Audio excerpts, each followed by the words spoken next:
those tough games in the preseason, what all those tough games last year were all about for AV, being in the driver's seat in the Golden League, and a showdown with who? Saugus. And Saugus ranked number 7 of all places in the division number 1 this week, ahead of both Quartz Hill and AV High that are tied for 10th. It's been 10 years, if the cynics might say you have to go to the last recession to find the last Saugus AV game that had any meaning. 10 years ago when Saugus won the league, AV finished 3rd, and the Lopes went on to win the CIF championship. Brand new coach this year in his first year, Jack Bowman, an assistant at Huntington Beach Marina, who basically walked in and said, whatever happened before doesn't matter. They blew out Hart during the pre-league season, and they blew out Quartz Hill last week. Quite a powerful statement about Golden League geopolitics at the moment. Talk about the running of David Doyle. David Doyle, an outstanding back, one of the best backs they've had at Saugus in the last several years. And this may be a tailback duel tonight between David Doyle and number 15, Friday, or as he's called, Freddie Edwards. Okay, the fire trucks are arriving. They're about ready to take us away. We're going to get ready for the opening kickoff. And who do we pick tonight? I have to go with the Lopes on the strength of the home field. Even the fire trucks are in red and black for AV. I have the Lopes by 2. Okay. We get the fearless forecast. There you have it. We'll be back with the opening kickoff after these messages, so don't leave us. Guys. Peter Holt will kick off. The deep men for the Centurions are Hodge and Doyle. They stand on their own goal line, because Peter Holt averages 59 yards on all of his kickoffs this year. 28 times he's booted the ball. Here comes number 29. High driving kick sends Doyle deep into the end zone, and it's going to be a touchback, and they'll take it on the 20-yard line. Well, once again, Bob, you see what a weapon the Lopes have in the special teams, and Peter Holt, who Cal High Sports has characterized as one of the 3 premier high school kickers in the state of California. You see right there, as he does not permit Saugus to generate any momentum with the opening kickoff. At the 20, Bob Cowan will start at quarterback. Comes into the ball game. 63 passes completed out of 113 attempts for 866 yards and 5 touchdowns, 7 interceptions though. So look out, here we go. Doyle and Johnson, the running backs. Right away, they go to Doyle to the outside. He's been trapped, hit down for maybe about a 1-yard gain at the very best. Boy, the pursuit was out there quickly, led by Chris Walters. What a job of quickness he shows as he sheds and flies off of the side, and boy, hit down Renfro, got to him first though. Counter motion, they try to get David Doyle to the outside because they had great success doing that last week against Quartz Hill, but the great quickness of that lateral, the group, the force and the Lopes have at the linebackers, Eugene Dreher, Heath Renfro, Jason Harvey, and Eric McQuown. 2nd down and 10, they say no gain. So Cowan will try it again. This time he goes, fakes, the ball is on the ground, and the Antelopes are on top of it at the 15-yard line. What a big turnover. Dreher was right there on top of it very quickly, along with some help from Jason Harvey. And also Renfro, huh? Renfro came up with a football. They're running a flanker reverse, and there was a miss on the exchange, and the quarterback carried out the ball fake so well they didn't realize the ball was loose. Watch it again. Just lays on the ground ball there, sits Brian. on the ground for quite a while. You see Cowan take off and can't come back. McQuown on it. Big turnover.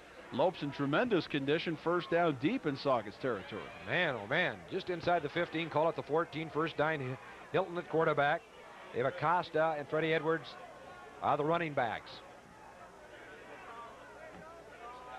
Hilton with a good look over that 4-3 front. Goes to Freddie Edwards, tries the left side, smashes over the left, down near the 10-yard line, maybe the 11.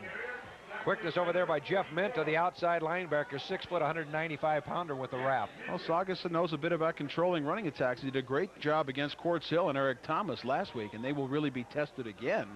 But now, this time, Bob, their offense puts them in the position of playing on the short field. Makes their job even tougher. Flakes comes out. Todd Barnes brings the play in. 2nd down and 7, a 3-yard pickup for Freddie Edwards that comes into the ball game rushing with 606 yards, 107 carries, a 5.7 average. They stay in the eye behind Hilton. Hilton this time to Edwards, tries the left side, spins, breaks a tackle, runs straight ahead, dashes down near the 5-yard line, maybe the 6. Hard running there and hit hard there by Rich Gutierrez, 5'10", 165-pound outside linebacker. This shows you the gifts that Freddie Edwards has on a broken play. Obviously great penetration by Saugus that time right after the exchange, but Freddie gets sideways, Bob, and he doesn't give you a full target to hit. And then he slices off his left tackle, actually bounced into John Bergener out there and cut it back inside and sets the Lopes up to possibly convert the 1st down. Looking at 3rd and 3 here. McQuown and Flakes go back in. Barnes comes off. It's a 3rd down and 3 coming up. Lopes got a big turnover here early. This time, Hilton's got the ball on his hip, throws over there, wide open for the touchdown. Man, oh man, what a job out there quickly by McClown. Got wide open, great play fake out there by Hilton, Brian. Well, that shows you how much the defense has to respect the abilities of Freddie Edwards. Watch on the fake again. The linebacker comes up, or I should say defensive end Chris Finnicle comes up and sticks Freddie, but that gives Eric McCrown the opportunity to drift out in the flat, and he's wide open for the touchdown, and Vai Hilton delivers again. And they get that two-point conversion.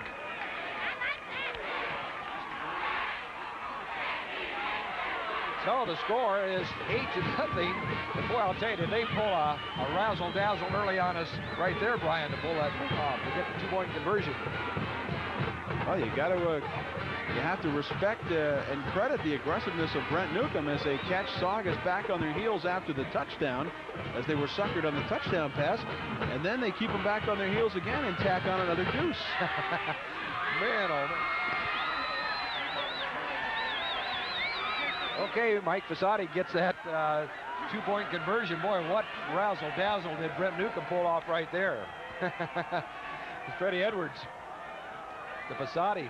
So Holt will kick it off again. And last time the touchback went into the end zone. So we'll try to go at it one more time. Line drive kick this time. Hodge this time is going to field the ball near the 4. Gets behind the blocking of Doyle. Hits into his own man. Breaks off. Goes upfield. He could go all the way. He's got Freddie Edwards to beat. And Holt. Freddie Edwards is knocked down. Hodge is hit out of bounds way inside the 33-yard line. What an incredible run back by Hodge. Ooh. Well, they answer right back. Exactly, Bob, and that's been the hallmark of this Saugus team, is that they've had something to say every time things have gone against them. Here's Hodge up the left side. Runs into his own man, and there again, as we've seen so often, it just breaks up the rhythm and continuity of the return. Hodge is off. Watch Freddie Edwards here. He absorbs that block there, sheds the block, and makes the tackle. This young man can do it on both sides of the football. If Freddie Edwards didn't get him, Peter Holt would have had to. He was the last man back. So it's first down, great field position near the 33-yard line. This time they give Johnson, crashes straight up over the middle for short yardage. 62-yard kickoff return there. Chris Johnson is the fullback, 6 foot, 190-pounder. Let's set the defense for the Antelopes. We have Walters and Bergener out there, Amaro and Hayward, along with Renfro and Taylor, Flake Strayer, along with the Lear Jet and Fasati's out there, and Freddie Edwards is the lone safety. This is the inside handoff. There comes the flanker around. He's going to be stripped and hit down. A good job running around the right-hand side. And boy, great quickness out there on the part of the Centurions as they go to Minkler on the wing-back position around. Yeah, but that time he lined up in the backfield, Bob, made it easier to make the exchange. That was the play that they got the fumble on originally. And there you see the great pursuit of Freddie Edwards. When that play began, Edwards was on the opposite hash mark, but he pursued back this way, was able to make the tackle on Minkler. Minkler showed some good power running as he swept to the left-hand side. And they're going to come out and measure this and see if it was sufficient for the first down. Boy, what a ball game. Both teams 2-0 coming into the ball game tonight in Golden League play, and it's kind of like the World Series opponents from worst to first. Boy, Yibri Hodge with a big play to get that momentum and spirit back for Saugus right away after, they're bringing an awful lot of emotion into this game, Bob. You can see those, the pennants and the bed sheets that are adorning the fence on the far side, and that's got to be the biggest visiting crowd outside of Canyon that have seen an opponent bring to Mays Field in some time. Big Sean Stewart, the center, 6'3", 270 pounds, brings them out. First down after that measurement on the stick. They'll hand off to Johnson, tries the right side. They get a hold of his shirt, and down he goes, but not until he's drug about 3 guys along with him. Johnson showed that great leg drive, that strength, as he ran to the right-hand side. A little inside scissor block there by David Doyle. Looked like David Doyle might have got a little bit of a head start on that play, but nothing was called. He gets enough of the defender to create a crease to the outside. Right on the 20-yard line. Second down coming up in 6 for the Centurions on the march after a great kickoff return by Hodge. Cowan Sends Doyle in motion. Doyle gets the end around. He's going to be trapped and hit down. Great pursuit up there by, looks like McQuown might have got to him first. What a beautiful job also along with Bergener. Heath Renfro came across also. Again, they get motion. They pull the 2 guards, but good play out there by who else? Carl Taylor to stand up the point of attack, delay the play just enough for those Lope linebackers swarm inside to make the tackle, no gain. Renfro showed some great upper body strength right there. So it's 3rd down and 6 coming up. Centurions from the far hash mark now. Cowan's about due to throw. There he fakes to Hodge, keeps the ball himself, throws for the corner of the end zone. The man is wide open, but the ball is just overthrown. Threw a rifle shot out there to Himes. Scott Himes, the tight end. He was open too in that corner. First pass play of the evening, and the tight end is one of the favorite targets for Cowan. It's outside, throwing it as he's running to his left. Good coverage out there by Richard Lear. He had to dive if he was going to catch that football. It's going to be 4th down, coming up in 6. And they're going to go with Rob Chilton in there, the field goal kicker. What's the distance on this, Brian? This looks like a 38-yard attempt. 38-yard attempt. Kick is down. It is up high enough and far enough, and they say it is good. Well, that would have been good from 48 yards. 38-yard field goal. So the score with 7:01 to go to the end of the first quarter. It's the Antelopes 8 and the Centurions 3. Well, it's quite a comeback. They didn't seem to get their heads down at all after that opening drive. And Bob, we were talking about the importance of special teams, and they gave Saugus a tremendous boost. After the fumble put their defense in a tough position, the Lopes were able to score on them on 3rd down. Then their special teams come back. One of the few times we haven't seen Peter Holt kick the ball in the end zone, which underscores again what a weapon he is for the Antelopes on the special teams. So Chilton will kick off for the Centurions. And as far as the kickoff return specialist back there, Freddie Edwards has 2 touchdowns this year. You might remember the one last week.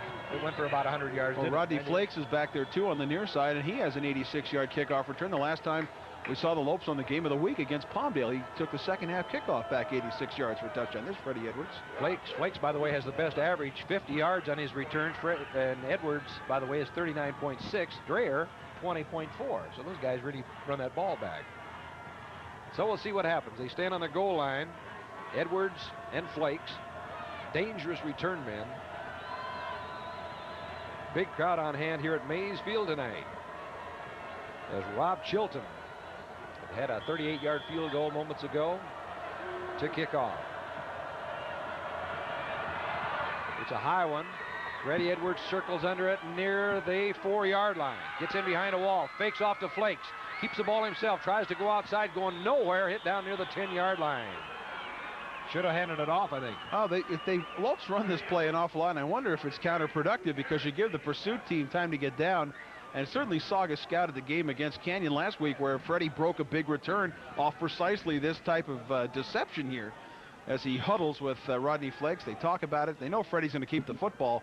They cave in the wedge, and then good pursuit from the outside to seal off Freddie's avenues of escape. That is a very rare play to see Freddie Edwards stood up in his tracks. All right, here we go. Fasati wide to the near side. He has a 2-point conversion after the touchdown. There's a handoff. They go to their fullback, and they're sending Costa straight up. Boy, what a pileup that they had there in that collision. I'll tell you what, center Jason Clark saved disaster there as he fell on the football after it was fumbled. It was loose on the ground. Let's watch it again. On the exchange, ball comes loose from Acosta. You see, he gets ripped out of there. I believe that was Mike Watner or Matt Speranza, one of the 2 interior tackles that tore it loose. And all it did was create a bit of a gain because of the heads-up play of center Jason Clark. It looked like it was a gain of about 5 yards. Clark did a beautiful job, so alert, pouncing on that pigskin. Now they have Graham Hill wide to the near side. 2nd down, 5 coming up.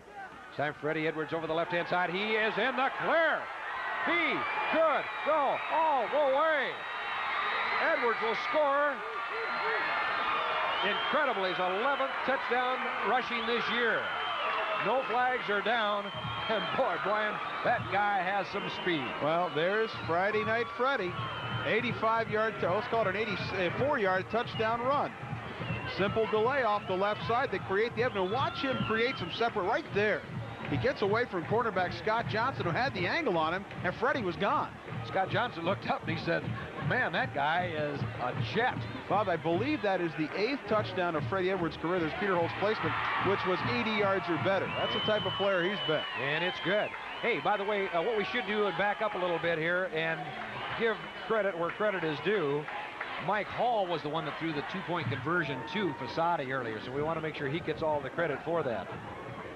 Well, 2 big plays like that, Bob, and all of a sudden the Lopes are on top of Saugus 15-3.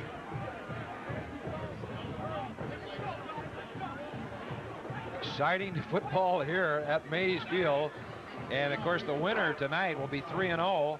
And with 3 victories, Brian, automatically will mean you're in the CIF playoffs. You can lose the last 2 and still go. Watch how quickly he turns on the jets here and just runs away from Johnson. Big loping strides of Freddie Edwards, 6'1", 172-pound senior, who is making his case for an exalted place in the pantheon of Lopes heroes. There have been quite a few great tailbacks here, including that coach we just saw on the sideline, Marco Johnson. That's his 66th point on the season, Brian. Week number 8, he's still going. Since that's a rushing call, he had 606 coming into the ball game, at about 700 now. Holt's driving kick sends Hodge into the end zone. It's going to be a touchback. This time he's not going to run it back. And Holt says, I'm going to make sure this guy doesn't get a chance to run it out of there.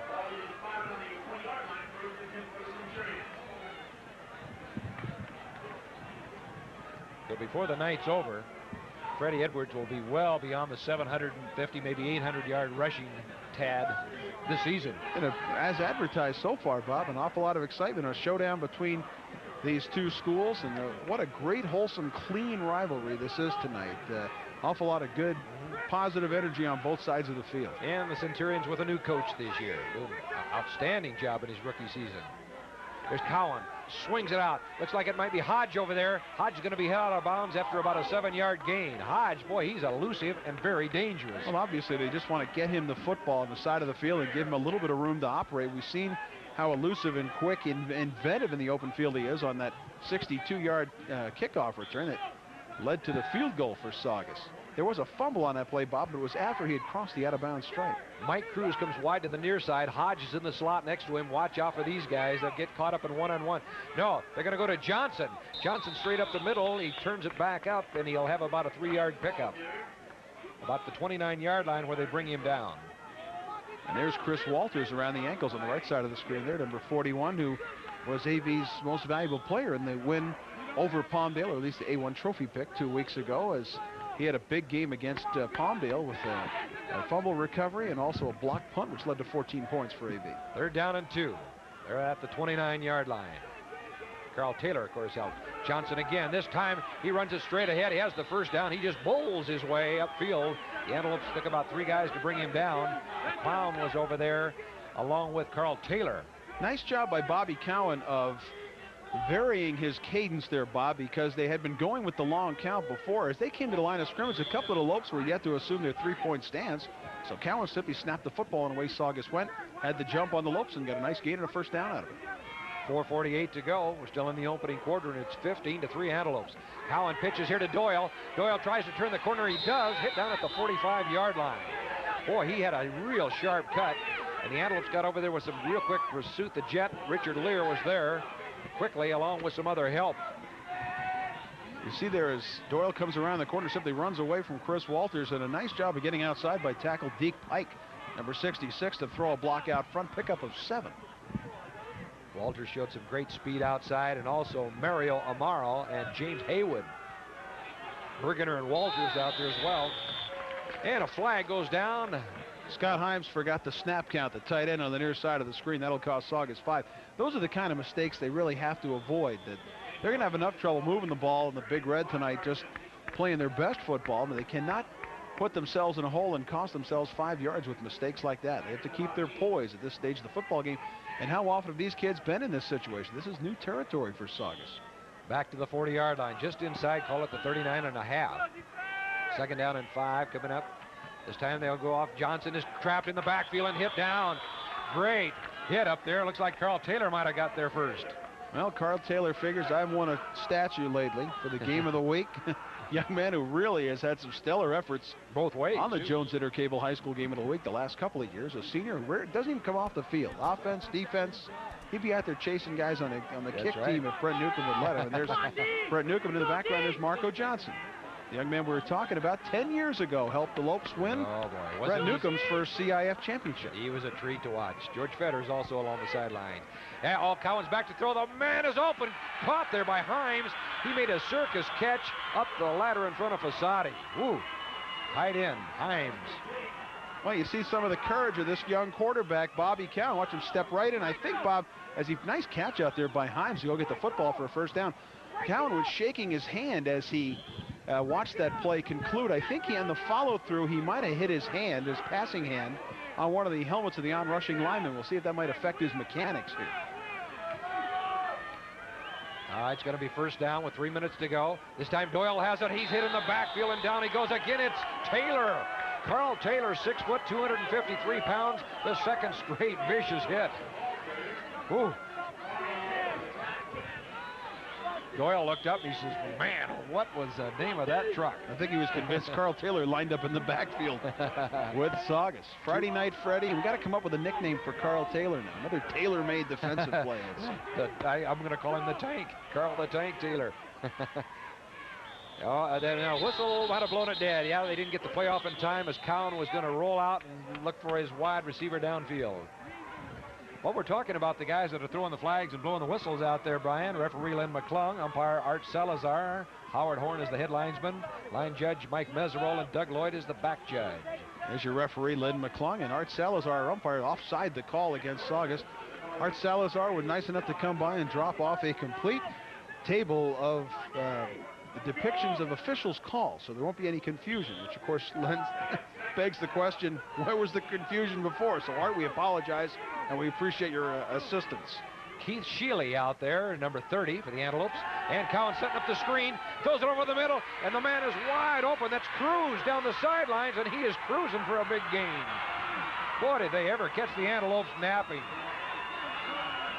Oh, what a screen pass that one was. Watch Mike Cruz here on the near side. They clear out deep. He comes in underneath. Here comes the blitz. Dreyer and Flakes up the middle. And wide open is Cruz, and he runs 25 yards before anybody's even near him. Freddie Edwards had to hammer him out of bounds, or he would have been gone. 30-yard pickup on that play, and a first down for Saugus. How's that for converting a second and long? Big play. 1:59 to go. First quarter, 15-3, but here comes the Centurions on the march. It's time to give to Johnson, and he is hammered. It's Taylor again, but a late flag. They're going to get Mario Amara for an unnecessary late hit, and there's a break for Saugus because Carl Taylor made a great play, and then his fellow tackle, Mario Amara, undoes the play. Boy, in slow motion, it really looks bad. Amara should have never done that. He was down and way down. He was ready to get up, even. Well, there's a break for Saugus. Boy, back and forth, back and forth. We haven't seen too many games like this year, Bob, where they've been this competitive. Again, a great play by Carl Taylor, but then the unnecessary spear, it looked like, by Mario Amara. That's a type of foul they could toss you out of the game for. Yeah. Carl had him all alone. Carl doesn't need any help out there. Well, he's still on the field, so I'm sure the guy who feels worse in the whole building about that play. First down and 10. Mario Amara. Right near the 15. Gave him a break. It's time to go to the end around. It looks like it might be the wideout. Weed might have had his hands on the ball, and he cut it right back up the middle for short yardage. No, it's Minkler again on the play. Scott Minkler as the wingback. They put him in motion again to give him a head start, but again, good play staying home on the right side of that Antelope defense. Chris Walters is over there, Eric McQuown, and behind them, we see Heath Renfro and, of course, Carl Taylor. That's a tough neighborhood to run in. They're the 13-yard line. Can the Antelopes dig in and hold them? Now the officials say we better talk this one over. Well, Antelope Valley calls a timeout. They look like they didn't like what the formation was, given the defense that they had called. So they come over and talk with George Fetters here on the near sideline. And we want to say welcome back to Todd Post, who's getting us all these sideline pictures. Missed a couple of games. Injured list, automatic 2 games sit out. He's off injured reserve, and we had to put Lori Losi on the practice squad this week. But right. We may see her back on the game of the week down the road. Lori did an impeccable job while Todd Finspost was done. I tell you what, she felt like she was an interior lineman on that sideline at Highland. I understand she got run into as many times as some of the players on the field last year. They didn't apologize either. Yeah, they didn't. The football game tonight by Jones Intercable being produced by Patricia Fergoso, directed by Russ Williams. Bob Katz, the technical director. Mark Allen is on the graphics. Audio and instant replay by Mike Kaczynski. Top camera by Tim Ellersich. Field camera by Todd Post. And Todd Kunkel is the production assistant again here tonight, and a cast of thousands down below. Nice shot of Heath Renfro there, number 32. And on the right side of your picture is Marco Johnson. Keith Shield, number 30. All part of this defense. And you know, he's only a sophomore, Brian. He's out they there just getting a chance keep to play. rolling him out there. Tough hitter.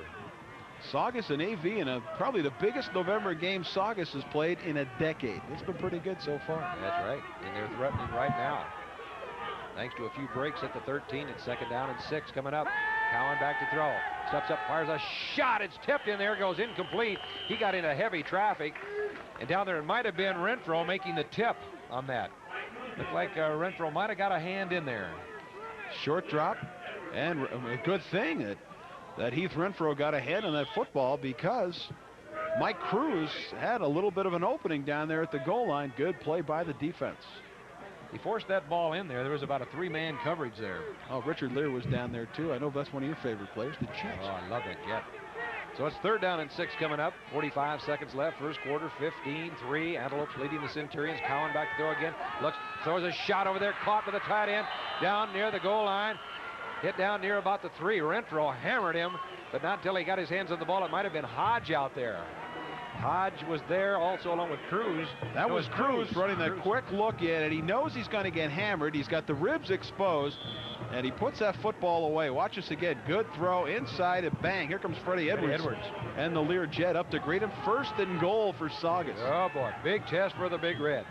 Now they go Johnson over the left-hand side. He runs for the end zone. Touchdown. Oh, yeah, boy. Hard running out there by the Centurions, and they romped on in for their touchdown, led by none other than Minta. Looks like it might have been Minta on the call. Watch it again. I believe this is Chris Johnson who goes in the end zone, the fullback.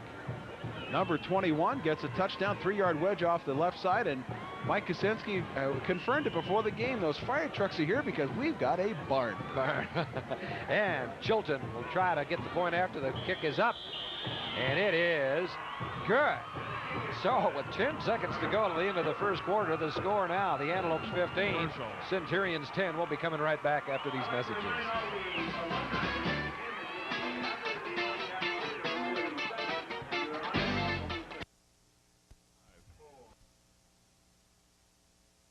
Chilton will kick off for the Centurions, and what a ball game we have here. Week number 8 of high school action.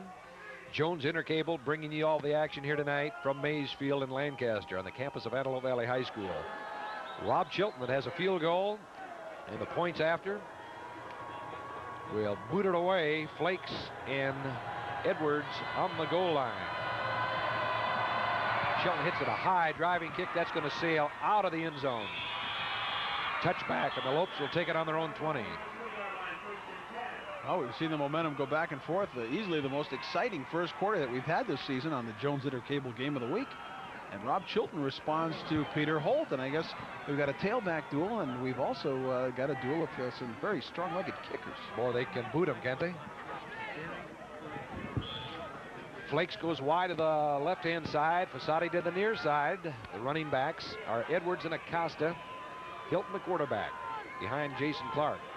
Freddie Edwards over the left side. Breaks a tackle to the outside. Hodge is the only guy that can catch him, and down he goes, but he has the first down all the way out to the 42-yard line. Boy, he ripped the left side.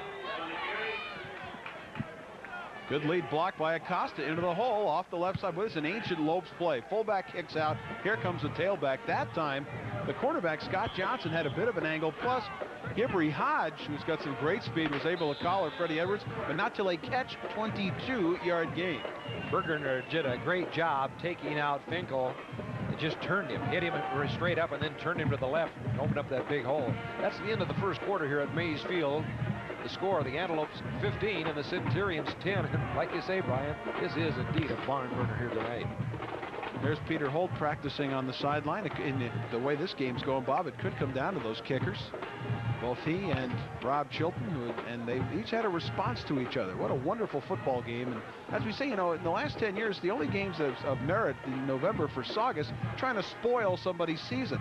Tonight, the energy's all positive. It's there for them. It's there for the Lopes.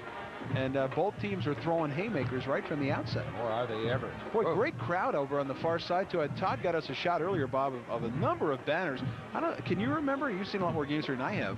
Can you ever remember seeing that many banners by the visiting team? There's Brent Newcomb coming back to the sideline. There's an awful lot of banners over there. Well, when Quartz Hill and AV matches up here, they always have them in Palmdale, too, over the years. And Mission Linen has a lot of business those weekends. At the 43. First down for the Lopes as we start the second quarter. They hand it off. There's Acosta. Rams into the clear. Has the first down all the way down to the 40-yard line of the Centurions. The fullback on the trap, 5'10", 206, a junior. Carlos Acosta, he had missed 3 games with a broken hand. The hand is still heavily padded, but you see, he feels a lot better now about throwing it at people with the stiff arm. 2 plays, and the Lopes are knocking on the door at the 40-yard line of the Saugus Centurions with a first down. He took on Hodge, the free safety, and Hodge was driven back. Well, first down at the 40 of the Centurions. The Antelopes answering right back. They go to Freddie Edwards up the middle. Big hole. First down. Breaks in the clear. He could go all the way. Touchdown. Holy mackerel. Positively incredible by Freddie Edwards.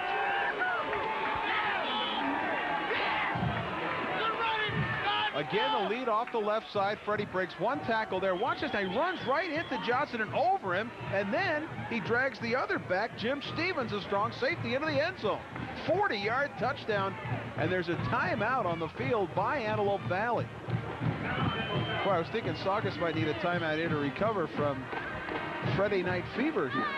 Man, what a driving run by Freddie Edwards, and it's just back and forth and back and forth. In this game tonight, changing hands. We'll watch it again. Well, this has to be the highlight film of the week. Acosta leads into the hole, and again, Freddie runs over. Now, but this he just runs right over Johnson, then drags Stevens the final 3 yards into the end zone. There's part of that big homecoming crowd today. Remember the Lettermen in their jackets? Saw Brett Pape down there on the sideline a little earlier, and John Richards. His brother James is now with the Rams on the practice squad. Oh, I love it, too. Brian, A1 trophy pick.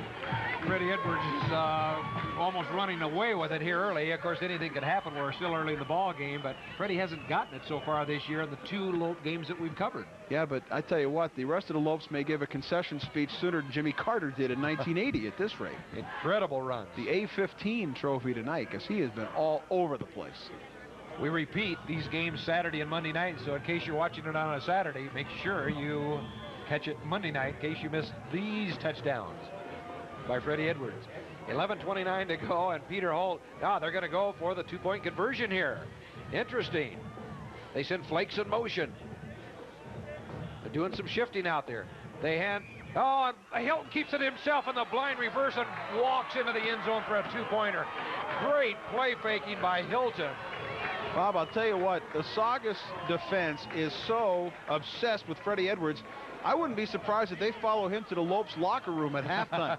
You saw the play fake there. You saw the entire defense collapse inside to control Freddie, and Buddy Hilton could jog it in on the outside.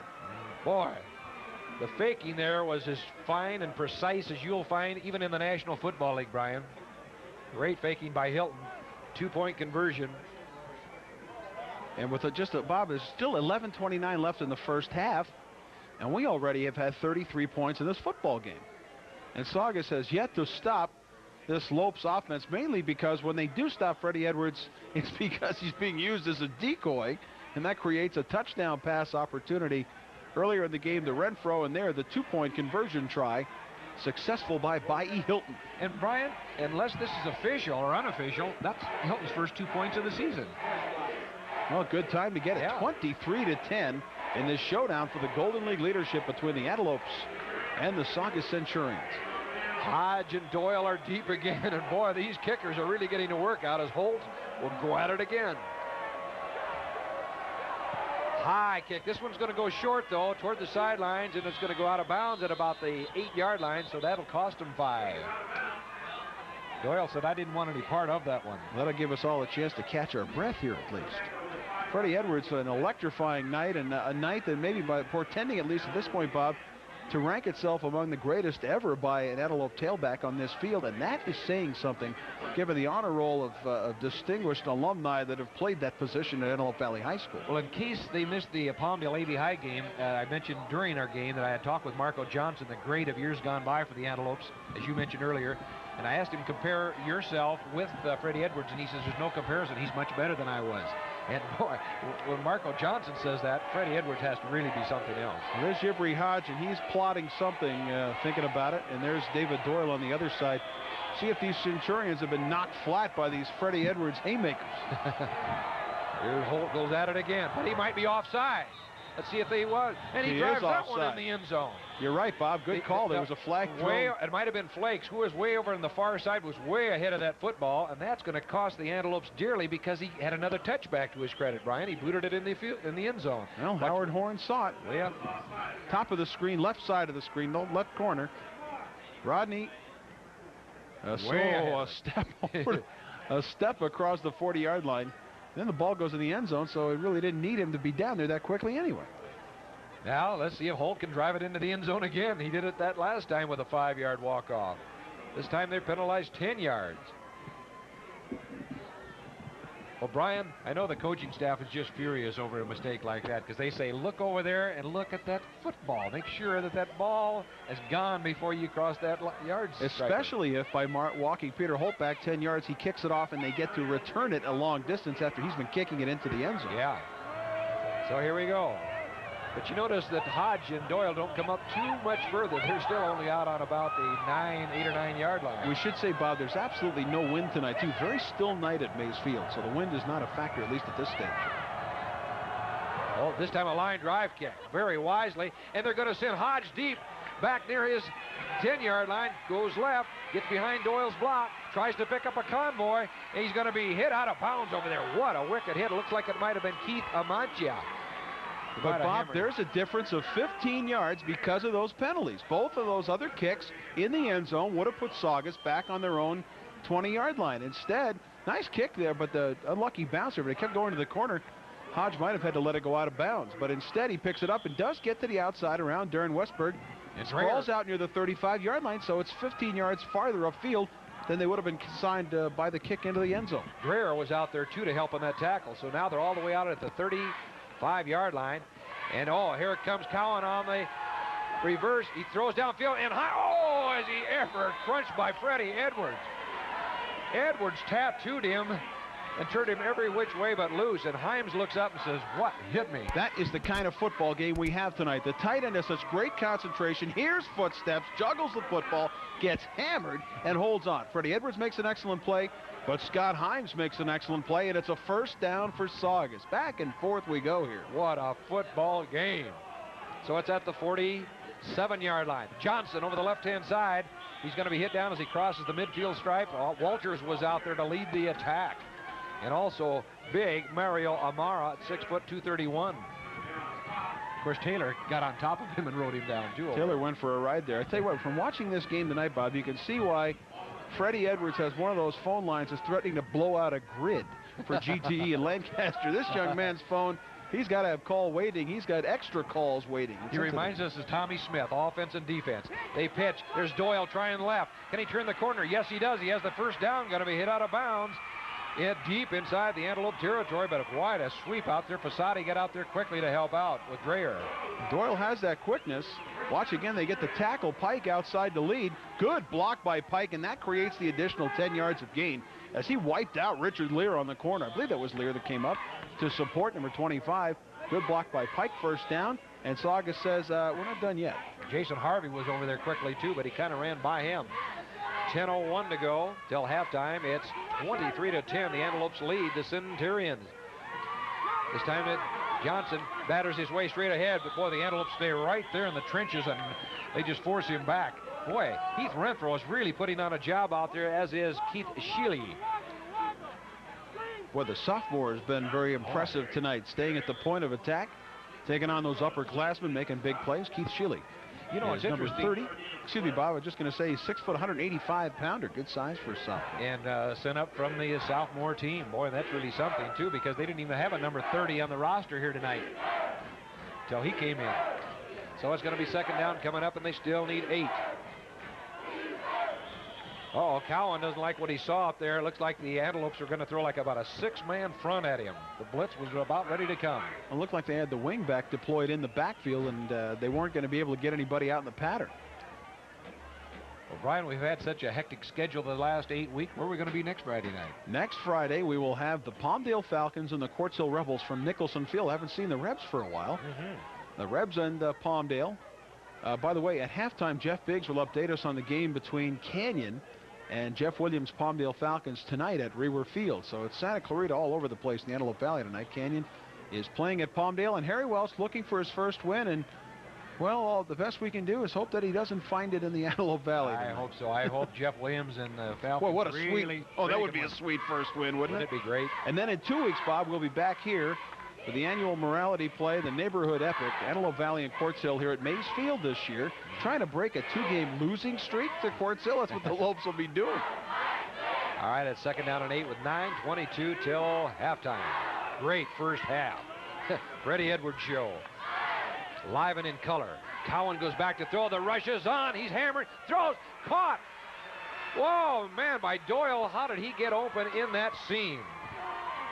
Fasadi had to get over there along with Freddie Edwards and along with the Lear Jet, but not until he has another first down. How about the touch by this quarterback, Bobby Cowan, laid it right over Eric McQuown in the hands of Doyle, and he isn't afraid to get hammered by those thundering Lope herds downfield. Big play again by Saugus, and they're knocking on the door to get another touchdown on the board. Great football game. One of great excitement. Here the 11. Johnson over the right side. He spun up, straightened up, and down he goes. Great pursuit up there. The Antelope really came a storming in there, and Heath Renfro led that hit. John Bergner makes the initial contact here at the line of scrimmage to stand up Chris Johnson. Watch it again, slant off the right side, and then the rest of those Lopes show up, and there's Sheely again. Renfro and Sheely made the actual tackle. Bergner, like you say, slowed him down. And we saw John Bergner score a touchdown on the blocked punt 2 weeks ago against those Palmdale Falcons over at Rewer Field. The other game tonight, Quartz Hill is up in Ridgecrest, taking on the Burros, trying to bounce back from a loss to the Centurions. They should get it this. We have them picked by 8. Cowan pitches to Doyle, tries to go outside. Can he turn the corner? Flakes has got him, and also Sheely was out there. Beautiful job of stringing out that play. Uh-oh. Chris Walters a little bit slow getting up, but you know he's going to get up because that's how the Lopes do these things. He's limping, though. Bob, nice play by your favorite Jet out there. Richard Lear stood up the point of attack until help could come. He was almost like, hey, get over here and help out. But he stood up the big tackle, Pike, and then Sheely pursued over to make the play. George Fetters signaling into his defense from the sideline. Of course, Tim Cox used to do that over here on the sideline at AV. Boyce did a great job, as does George Fetters now. There's Brent Newcomb on the sideline. I like those hats they have this year. Very concerned right here. Doyle tries to go outside. Can they string him out? Can he get to the end zone? I think he's close, but he's not going to make it in at near the 4-yard line before they rip him out of bounds. Doyle just was trying to look for that hole, and it didn't open up for him. Wonderful pursuit by the Lopes, and it looks like they stopped him short of the sticks. They can get a first down without a touchdown, but it's very close there inside the 1-yard line. Sets up 4th and a long 1. It looks like they're going to bring on the field goal team because Chilton from that range, no, maybe not. Now they're going to go for it. Bring an extra tight end in. Big play. They send Johnson toward the end zone. He might have a touchdown. So the Centurions come marching right back for a score with Johnson crashing over the left side behind Min and Steinhoff. Johnson's second touchdown of the night. They seal inside. They slant and block down toward the middle of the line. And Johnson runs outside. Good blocking out there on the left side of that line by Deke Pike, number 66, Troy White, and Sean Stewart. And Scott Hines threw a good block there. George Fetter's got they got a Centurion by the tail here. Chilton will try to get another point after. Kick is up, and it is Good. So a 7:26 till halftime. The score, the Antelopes 23, the Centurion 17. We'll be back right after these messages.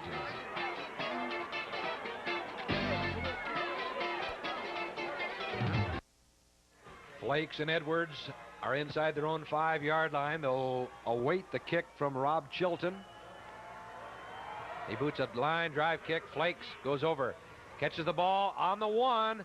There's the fake handoff. Flakes tries to turn the corner. Can he do it? He does. He's around the corner and down the sideline and hit out of bounds near the 35-yard line. A great run by Rodney Flakes. Nice play by Flakes and a big break for the Lopes, because we'll see on the replay here, Tim Thornton, number 38, the outside man on containing this kick return, who has an angle on Flakes, simply loses his footing. Watch this as they come down the field. You see right behind number 23, you see in the back of the picture there, it was Thornton falling down. He simply fell down, wasn't hit by anybody, and that created running room to the outside for Rodney Flakes. Chilton, the kicker, rammed him out of bounds. Otherwise, he might have been gone. 7:16 to go. Good field position for the Antelopes. They go to Freddie Edwards, spins and turns, runs straight ahead for about a 4-yard gain. Boy, what excitement here tonight. Freddie is already nearing 200 yards, and we're still in the first half. Last week, 4 touchdowns. Helped the Lopes win at Canyon for the first time in 10 years. So the last time AV and Saugus played a substantial, significant game 10 years ago, the omen good for AV, because that was the last time they won at Canyon, too. Nice way to send Harry Welch packing, too. Graham Hill goes wide right. Hilton, the quarterback. They go to the fullback in the trap. Acosta's going to be hit. Struggles ahead. He can't make a gain. He's maybe thrown for about a yard loss. This time they stayed home with Watner right there in the middle, 6 foot 210, and Speranza. Speranza got a good shot at him up high, and Watner got him down low. That's their big tackler, John Lopato, who I believe is also the catcher on the baseball team, and also does a wonderful job of catching those fullback fastballs right down the middle. Right there, he's a leading tackler on this defense, number 33. Hilton's about due to throw. Fasati and Flakes are the wide out. Flakes better stand still or he's going to be called for motion. Flakes, now there's the flag, and they hit it late, and he's going to be open, one-on-one. It goes incomplete. Boy, they're all over each other. And here's a pass interference call downfield. Now, will they call it offensively or defensively? But Brian will have to go back at the line of scrimmage. Rodney Flakes was dancing around there. Then he got himself set. I don't understand what took them so long throwing this flag. I see Rodney does get set, unless they think the left tackle went. And then on the play downfield, I think they're going to end up bringing this back to near the line of scrimmage and figure out that it might have been a dead ball play there. They should have called motion as somebody got set. There's Rodney Flakes. He's made some big plays for the Lopes in his varsity career. Hilton hasn't really thrown the ball tonight too much, but coming into the ball game, it's a pretty hot hand. 57% of his passes have resulted in 3 touchdowns. Well, Bob, what they called here was they did call both penalties, illegal procedure, and then the pass interference call at the other end of the play. So they wash out, so it's just what they call in the old street game, the old do-over. Like Chick would say, no harm, no foul, huh? Third down coming up in 7. Hilton back. Oh, beautiful draw play to Freddie Edwards. Tries to get outside. They got him by his shirt, and down he goes for no gain. There's John Lopata again, the linebacker slanting inside number 33 and literally and figuratively undressing Freddie Edwards on that play. That's the first time tonight that Saugus has controlled Freddie, and the first time we'll see Peter Holt have to punt. You see, that time nobody gets fooled by the initial play fake, and here come a whole host of Rich Gutierrez, linebacker number 9, and John Lopata flowing to the outside to keep Freddie. He needed a tearaway jersey on that play. 36.5 average. Peter Holt on the punts. One-man rush, gets off a high skyrocket. Hodge circles under the ball, fumbles a ball. The Antelopes might get this one. Down the field they go, and the Lopes do. The Lopes have it off the 5-yard line. An incredible turnover by Hodge. He let that one get away, and the Lopes have the ball and goal to go. Is Jason Clark having a game or what? Number 50 comes up with the football. The offensive center snaps the ball and then gets all the way downfield in coverage and is rewarded for his hustle. You see, there was some confusion with Hodge. He tried to field it sideways, and then he tries to fall on it, but only half-heartedly. And there's Jason Clark with his second fumble recovery. How's this for a change of field position from their own 37 They're now down inside the 10-yard line of Saugus. What set that up, Brian, was the skyrocket by Holt. He kicked it above the lights, and Hodge couldn't find it. Hilton gives to Freddie Edwards to the left side. Short yardage. He got right in behind Mario Amaro's block, and down he goes. Boy, they're just slanting. This is the first big series of the game because this will be a pivotal moment. If Saugus can force the Lopes to settle for a field goal here, there'll be an awful lot of emotion and momentum that they can carry away from this. But if the Lopes can stick one in the end zone here, and that'll put them in good shape for trying to break that Saugus spirit. So Graham Hill goes wide right, flakes to the near side. Acosta and Edwards, the running backs, behind Hilton. Big play. Oh, Hilton's lost. Again, he can't get outside. He's going to be wrestled down. It's a sack way back out to the 20. A mix-up on the play there. When Hilton came out from under center, there was nobody there to hand to. Nice camera work by Todd Post as he picked out the look in Bailey Hilton's eyes as he turned around and said, whoops, where'd everybody go? I think Freddie Edwards, that was supposed to be an inside handoff, and Freddie took off to the outside, and the fullback had misdirection, went the other direction. Oops, let's get out of here. Reno Peralba, number 70, puts the hit on Bailey Hilton. Big loss, big play by the defense. Saugus's offense and special teams have forced their defense to come up with big plays. Well, there's a pivotal down right here. Third down. Way out to the 19-yard line. 3rd and 19 coming up. A lot of time to go, though, till halftime. 3:25 left. Will Hilton throw right here? Sends Fasati in motion to the near side. Uh-oh, they took too much time out there. A lot of confusion all of a sudden is set in. Well, they've gone from 1st and goal at the 8 to what will be 3rd and goal at the 24. Now the Lopes are going to need some of those dramatics from Freddie Edwards. Something like that. Of course, don't count out Rodney Flakes, top receiver on this Antelope lineup coming into the ball game. He's caught 24, averages 17.3 yards every time he catches it for 2 touchdowns this year. He is dangerous. In that first football game against Loyola that they lost out here, Brian, he was our A1 trophy pick. Watch out for Rodney Flakes. There he is right there. Now Fasati comes in motion again. Will they get it off? They fake a draw. They swing us. Oh, nice faking out there by Hilton, but it's going to go nowhere. Going to be hit out of bounds.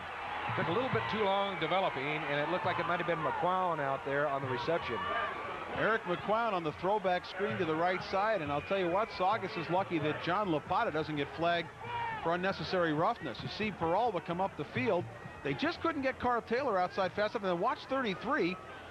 That's Lapata chasing McQuown all the way onto the track. They could have thrown a flag on that. He was almost out on third baseline in the baseball field. Well, as it is, it's going to be a 40-yard field goal attempt by Peter Holt. From the far hash. Maybe 41 yards, Bob. Ball is down. The kick is on its way. It's high enough and far enough, and it is good.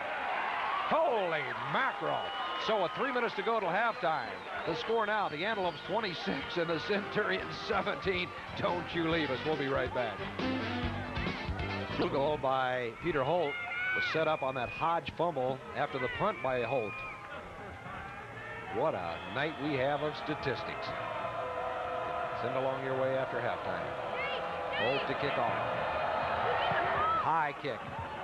And it is Doyle way deep in his end zone. Touch back again. They'll take it on their 20. What a weapon, like you say, Brian, to kick it into the end zone time after time. You know, Bob, so many times when you have a matchup of two very good young high school teams, sometimes the hyperbole of adults who tend to get a little out of control in anticipation can create some pressure for the kids that they don't live up to. But if anything, as George Fetters looks on there, this game is exceeding the billing of a pair of unbeaten teams in the Golden League. Both teams playing very, very well.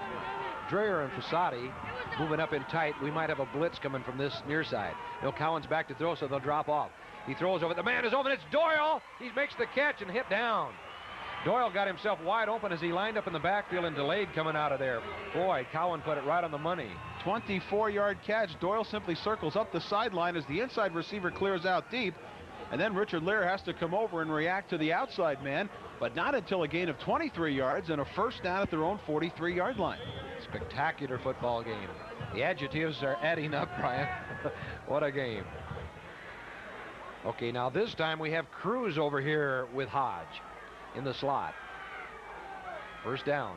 Cowan back to throw. They know they can complete it. They throw a gun over here. It's one-on-one, and Fasati was the closest one. He got the step up on the angle on Hodge, and if he would have had the ball a little bit lower, Fasati would have picked it off.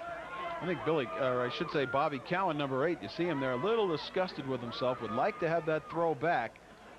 As it turned out, overthrowing the football was a blessing because Hodge was so well covered by the Lopes corner on the near side. But his first bad throw of the evening for Cowan, but no damage done for Saugus. And then again with that coverage over there with Fasati, who knows, maybe the kid threw it away. Avoid an interception. Cowan now the two-step drop, throws, oh, it's tipped, it could be, no, almost intercepted. Boy, the ball was tipped out there. Doyle was out there in the pattern. Hodge was over here open on the near side. Then they had a couple other guys out on the pattern. Boy, they count on that big offensive line. Short drop again. And McQuan had coverage inside, Bob, but I think that ball was off the hands of Doyle, but you have to give Eric McQuan credit for being in the right place at the right time. These speedy backs for Saugus are really going to put the pressure on the Lopes linebackers, and it has been a wonderful, marvelous duel to watch, at least to this point. Both sides making big plays. Third down coming up in 10. 2:44 till halftime. Lopes have led all the way as back to throw again, throws a rifle shot. Oh, and it's right at the first down markers. We'll see where the spot is. Cruz made the catch.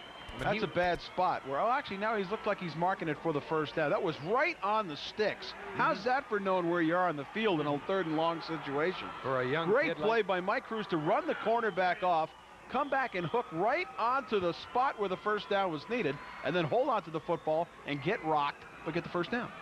Watch it again. Cowan just rifles his football, and a nice catch by Cruz at the other end, and just enough for the first down. Boy, Cowan has to be considered for all Golden League the way he's going. Now here's Cowan, got the ball on his hip. He's going to throw it downfield. Man is open, it's tipped, and it goes incomplete. It could have been almost picked off.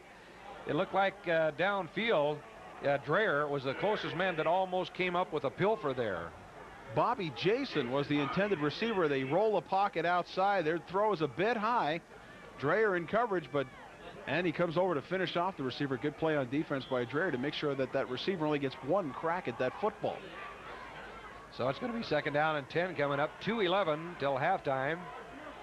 Boy, what an exciting football game before a packed house here in homecoming at Mays Field. As Cowan goes back to throw again. Dryer's after him, throws one way out of bounds, and that one could be intentionally grounding because that thing, he just aimed that one there for the band. Well, he did have a guy on the sideline. It was number 14, David Weig. But you saw the Lopes that time coming with a blitz to put pressure on the quarterback, which they had not been doing.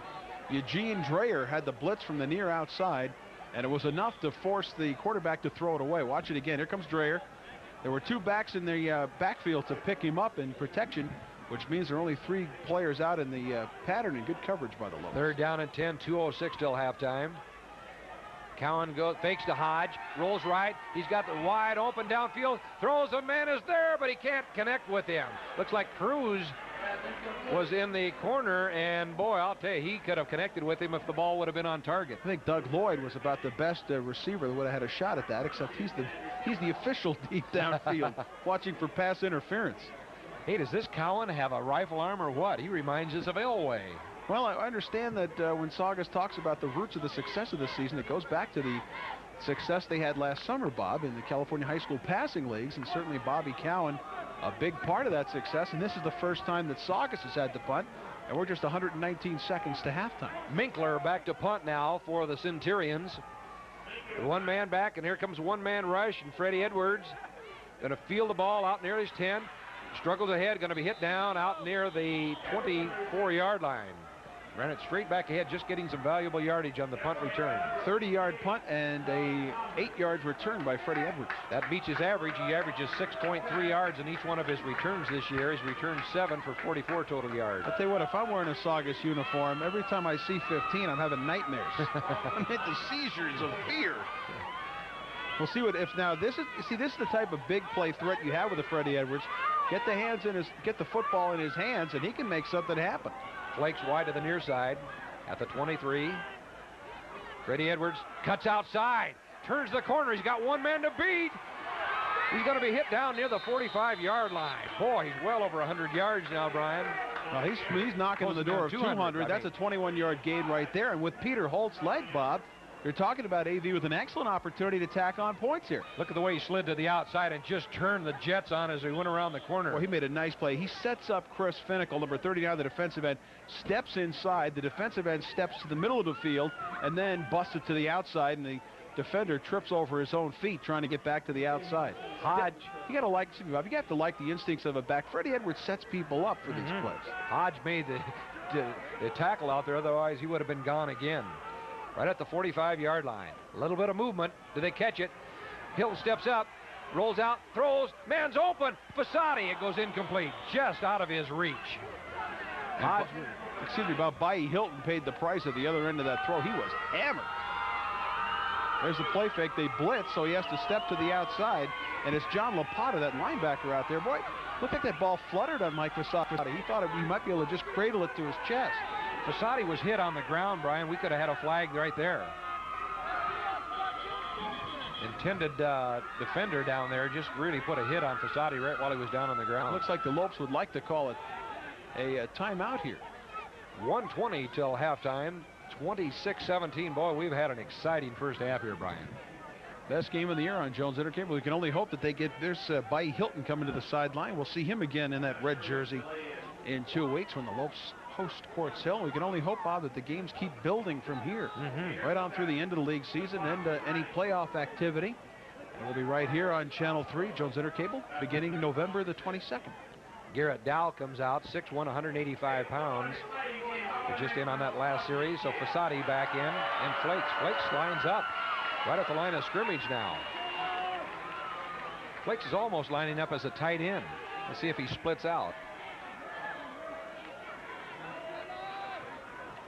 Yeah, he is. So that's second down coming up, and here comes Fasati in motion. Hilton gives off. No, Hilton keeps it himself. No, Flakes has it now on the flea flicker. No, he's going to run it.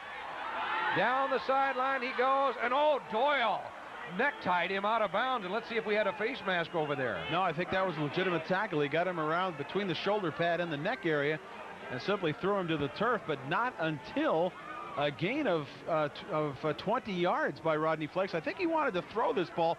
Good move to get away from Lapata, get to the outside, and then actually the play out there was made by Jason Bobby, the cornerback.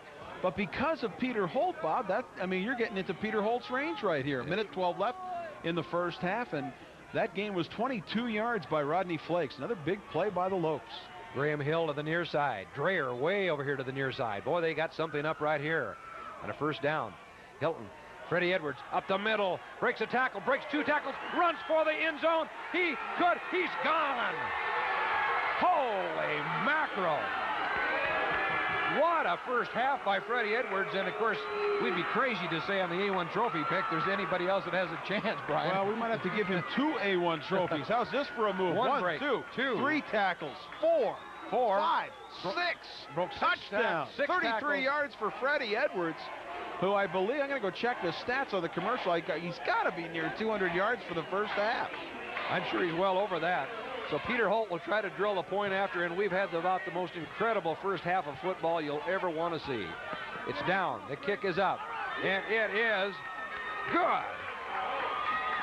So with 1:03 to go, the score now 33-17, and we are still in the first half, Brian.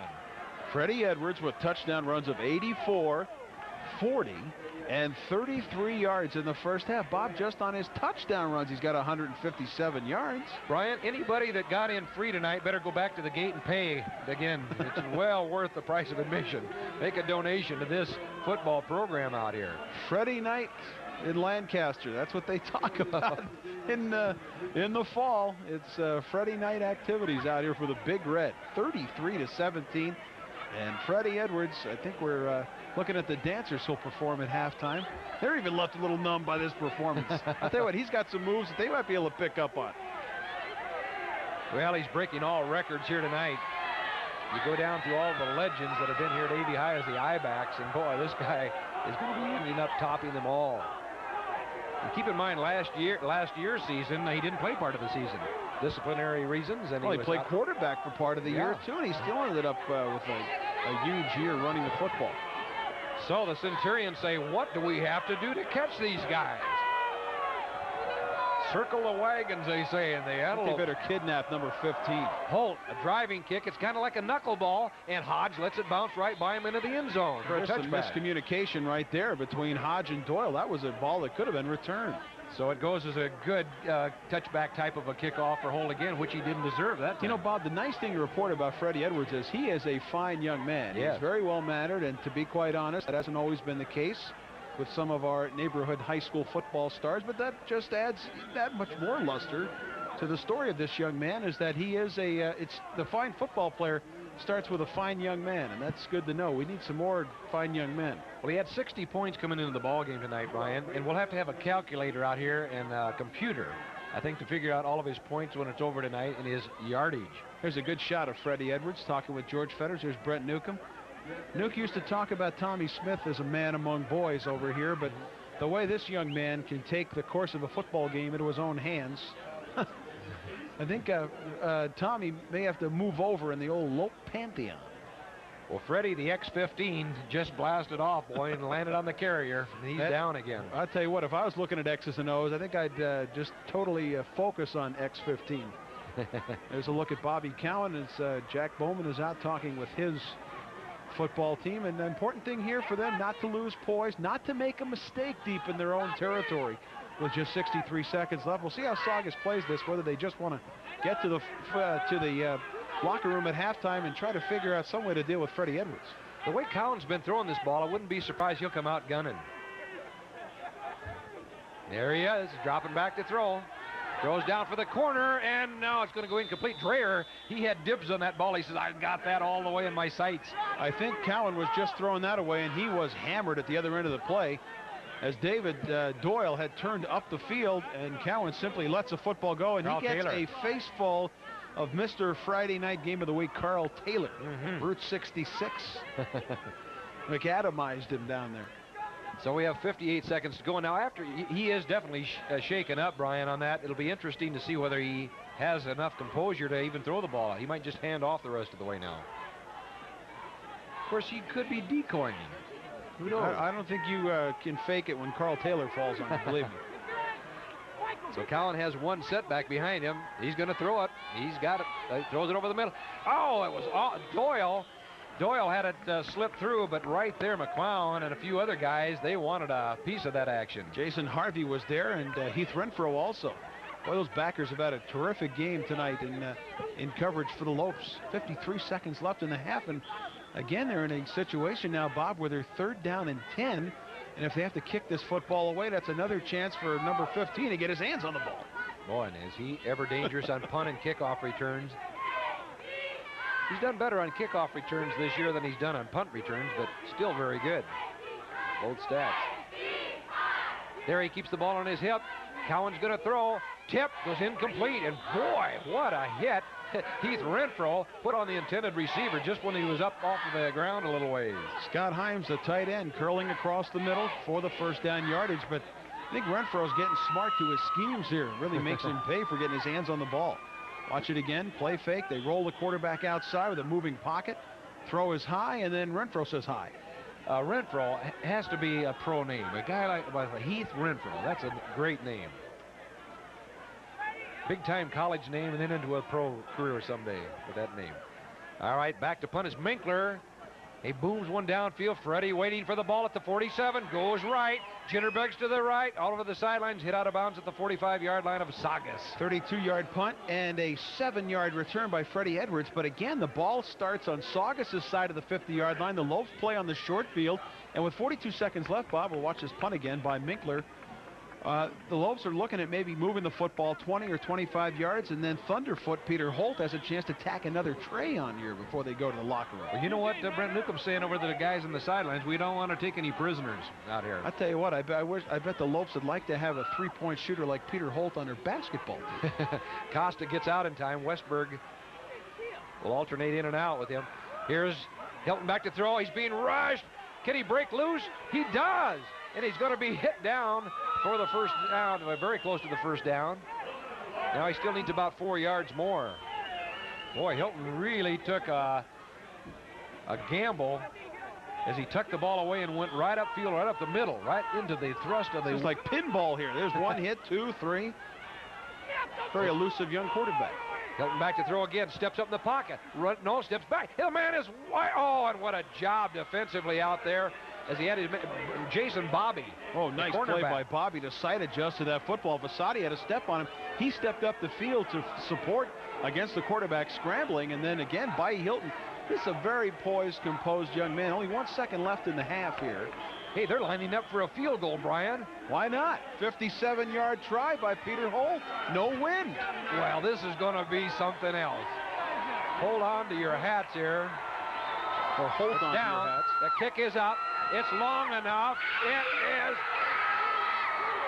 no good.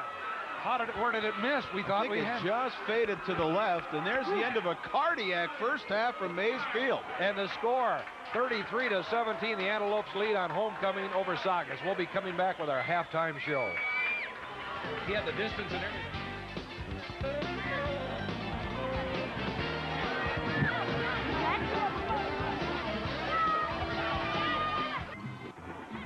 Well, Brian, back to this football game here at halftime. It's been the Freddie Edwards show here in the first half. Well, this has been Edwards Air Force Base, ground attack control and every place else.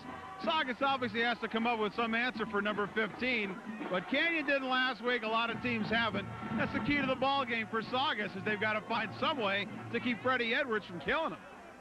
Well, this game is far from over, because I think the way Cowan has been putting the ball in the air so often, knowing how Doyle and Johnson can run with the football, it's a long way from being over. It's true, Bob, but maybe Todd and all of us ought to wait here. Give Freddie his trophy at halftime so we don't have to hold him up from going out wherever he's going tonight. He is clearly our A1 trophy winner tonight, and maybe if this keeps up, we may rename the trophy for him. Okay, we're going to be back with the second half kickoff. Don't you leave us. It's going to be too much.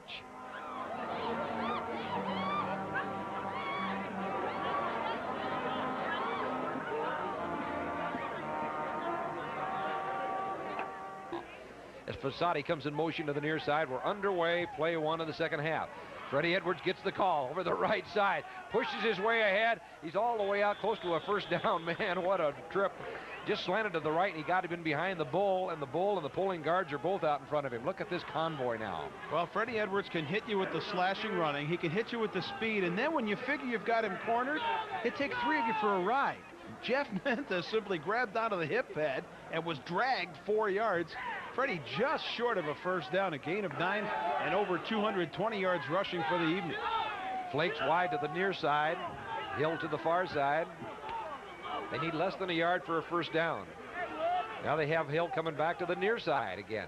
They give it off to the bull. Acosta has the first down for about a 2-yard trap play. He runs it off maybe about 6 yards in that run as he broke a tackle at the line of scrimmage. And it had to be the strong safety, Jimmy Stevens, number 28, that finally took Carlos Acosta to the turf at the 35. Bob, I think he was simply trying to wedge it out across the 30 for a first down, and then shed Saugus would-be tacklers and picked up a gain of 6. Knowing how Brent Newcomb over the years coached, I know he wants to win, and then, of course, the score doesn't matter, but he'd like to control the ball and the clock, I think, here in the second half. And have a lot of guys get in and play and see what happens. Freddie Edwards over the left side. Big hole. Turns the corner. Boy, jitterbugs his way, and they caught him, and he's hit down near off the 48-yard line. Another first down. What a run by the X-15.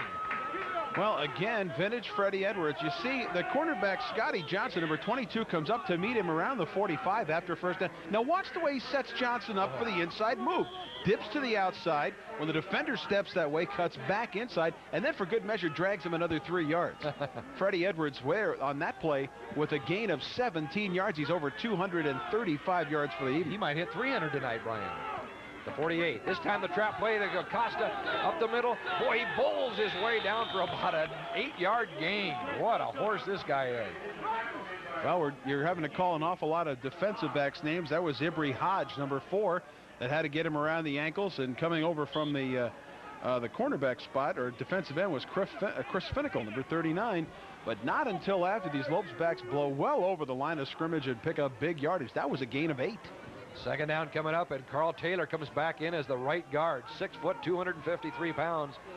And Keith Amantia, 5'7", 200-pound junior, came out. He was in on that last series. So Flakes to the near side. Second down coming up, and here comes Varsity in motion to the near side again. Uh-oh, whistles go, and they must have taken a little bit too long to get that one untracked. Here's a look at Carlos Acosta in the background. We're looking at Baye Hilton right there, number 12. Acosta has that left arm, that left hand wrap, Bob. When we first saw him come back from the broken hand injury 2 weeks ago that had cost him 3 games, we saw he was pretty tentative about using that hand. But tonight, Carlos Acosta is out there in your basic two-fisted sledgehammer fullback. Jeff Sponenberg just came out, 5'11", 220-pound junior, replacing Mario Amara at left guard, in and out.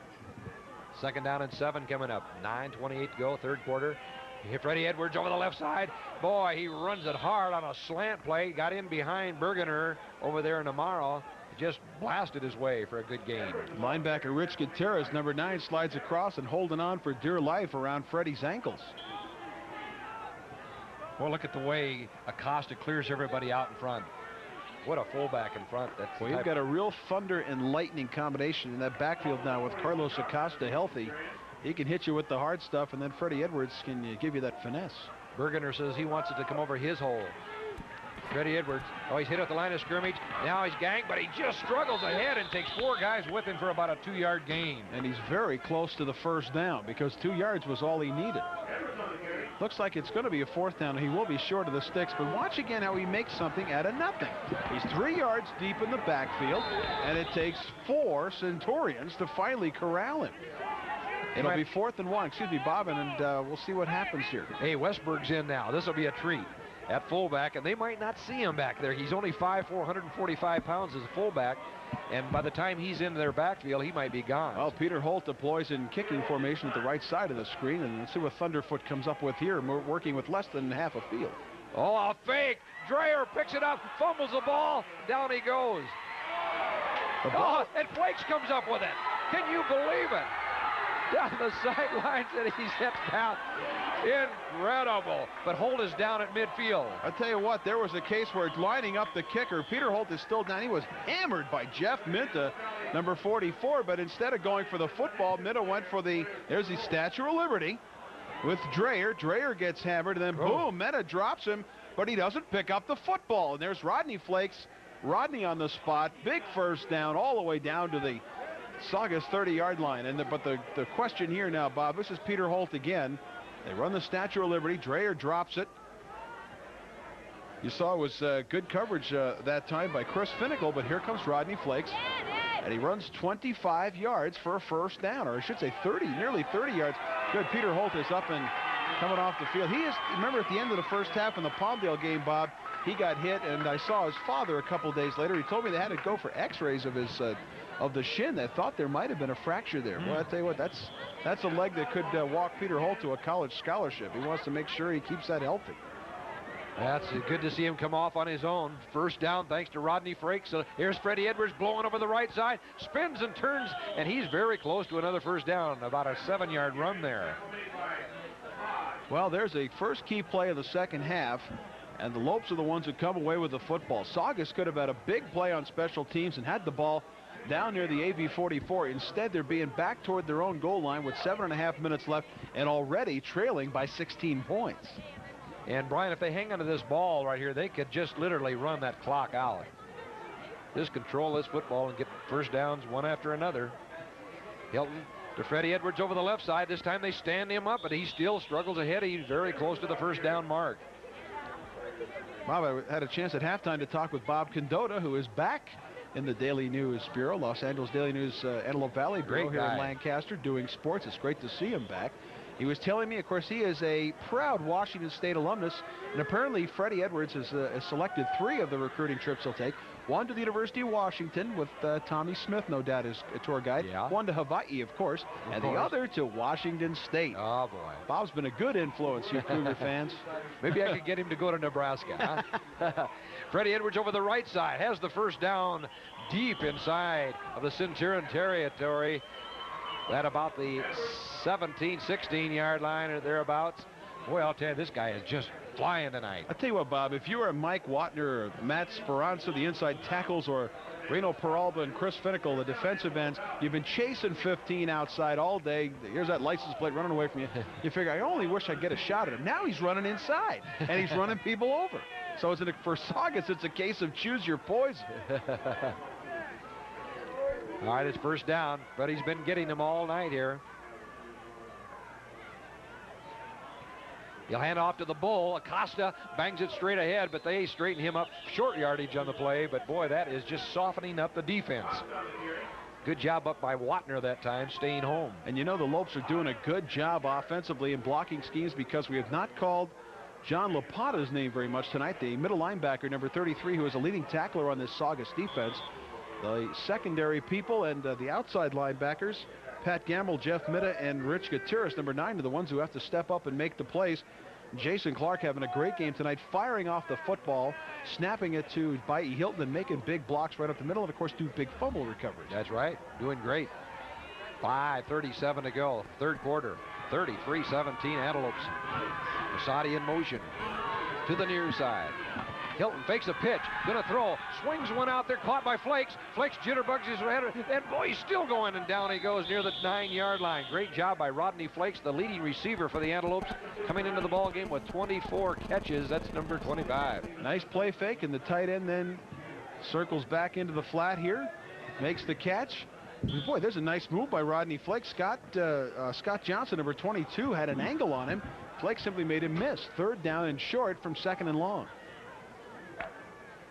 Good play there by, and Flakes also sheds the tackle attempt of Chris Finnicle, number 39. Third down and 2, right inside at the 9-yard line. Freddie Edwards over. Oh, Freddie breaks the tackle, runs in for another touchdown. Holy mackerel! He hit the cornerback and spun off of him and went right into the end zone for another score from 9 yards out. Watch this play again. Boom, boom. Acosta leads to the outside, but the great instinct and the great vision of Freddie Edwards to read the flow of the defense and take it back to the middle. Steps out of a tackle, spins into the end zone, and there again you see the restraint and the maturity of this young man when he gets in the end zone, Bob. He's not looking to do his own episode of dance fever. Gives the football to the official, runs off the field, and plots his next scoring excursion to the end zone. Boy, the X-15 is flying high tonight. Still has plenty of gas left over. They're going to go for 2 here. And Hilton keeps the ball himself. Pump fakes, going to run it in himself. So Hilton has his second 2-point conversion tonight here. Wow. Boy, I'll tell you right now, with 4:44 to go till the end of the third quarter, it's now the Antelopes 41, Saugus 17. And again, nice composure as Hilton thinks better of throwing the ball. You saw downfield in the end zone. Number 7, David Doyle, had the coverage. And again, the composure and the poise of this young quarterback to pull it down and take off. It's been all Lopes in the big Golden League showdown. And big plays like that botched Stasher Liberty that turned into a 30-yard gain for AV are one of the reasons it's been all Big Red.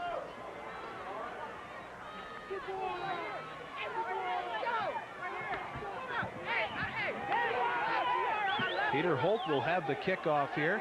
Good to see him healthy again. And there's that man again. I'll tell you what, when they look at this film, Bob, they're going to check to see how many number 15s the Lopes dressed tonight. That drive, 7. I'm sorry, go ahead. Go ahead. 7:56, that drive. That's the type, as you spoke of, the type of time management the Lopes need to finish this out in the second half. So Holt's back out there. Boy, what a job the Centurions are going to have to do to come back.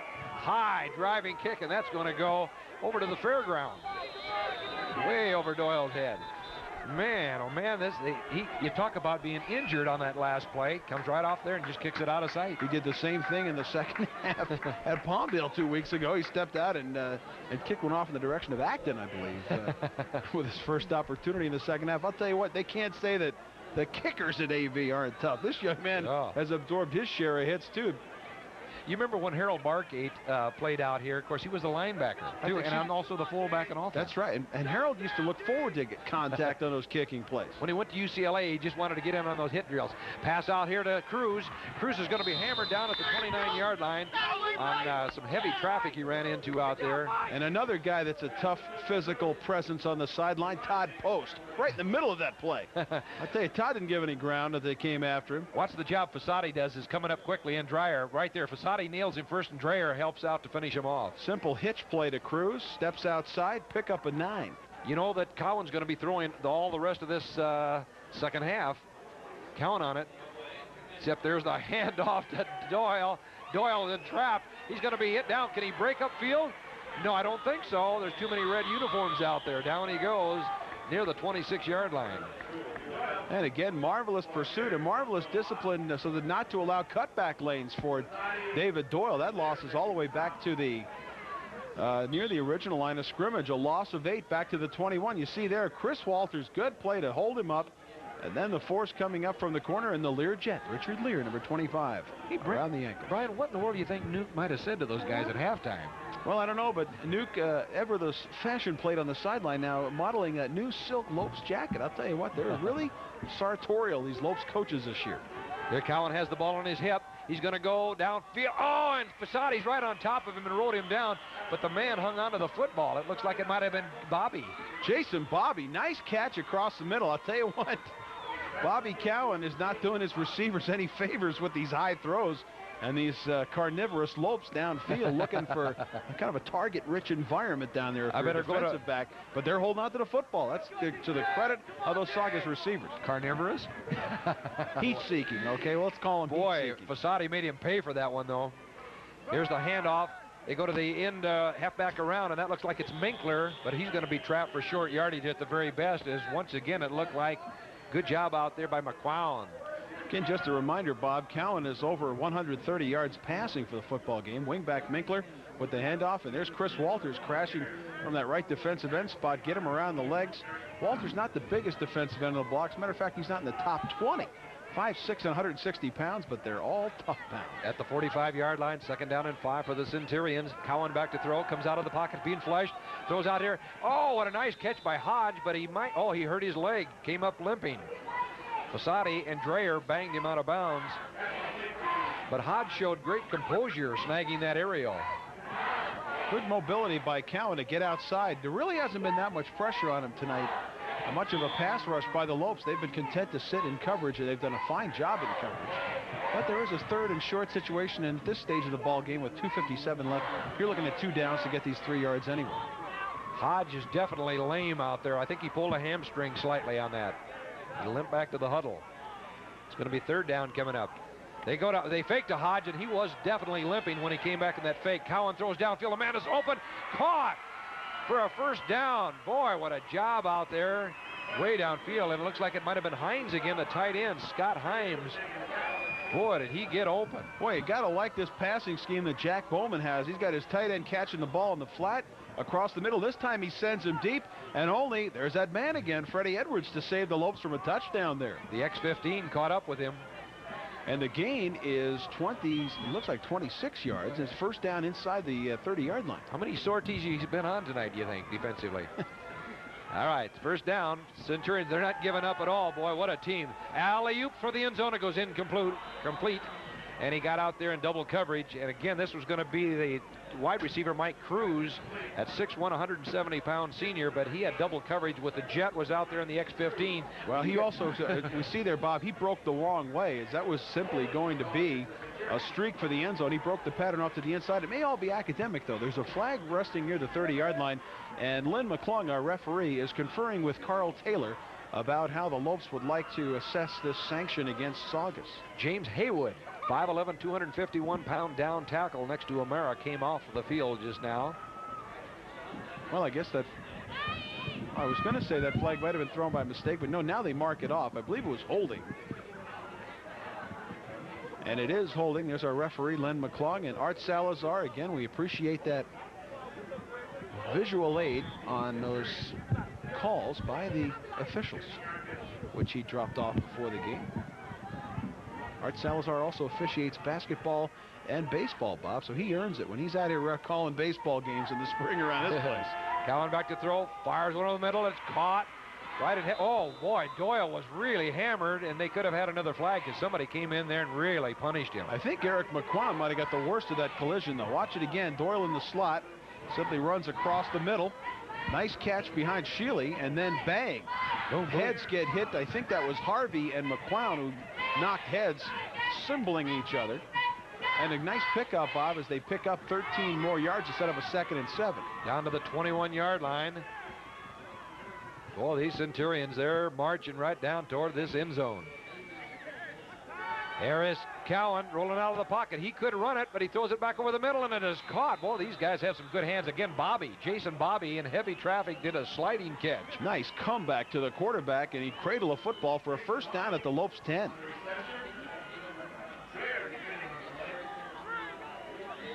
Checking right back in for the Antelopes. Coming in with their heavy hitters. Jeff Sponenberg checks in, and also Neil Gray defensively. And Carl Taylor's coming out. That's showing a lot of class and a lot of confidence out there. Mario Mara and Carl Taylor come out, and they're letting the other guys come in on a goal line stand. I like that. George Fetters and Brent Newcomb out there giving these guys a lot of confidence. Unfortunately, you see Cowan turn disgustedly from the line, and there's going to be a delay of game penalty. No, a timeout was called by the Lopes. Whoever those new guys were, maybe they weren't all on the same page with everybody else defensively. All right, with 1:24 to go till the end of the third quarter, the score, the Antelopes 41 and the Centurions 17. We'll be right back after these messages.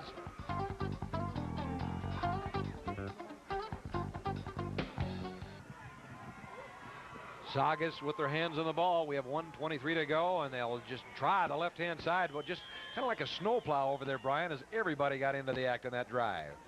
Well, they pulled a guard. They had an extra offensive lineman on there. Was Mark Kang, number 73. Johnson got the call. Hole, and Chris Johnson follows his block, and they pick up 6 yards. They could get a touchdown. They could get a first down, but another millimeter, they could have a touchdown. Now we have 59 seconds to go, third quarter. They'll hand off and run it straight on ahead, just plowing toward the end zone. Touchdown looks like Chris Johnson again. Boy, he just is pulverizing. Well, Freddie Edwards has 4 touchdowns. Chris Johnson now has 3 for Saugus.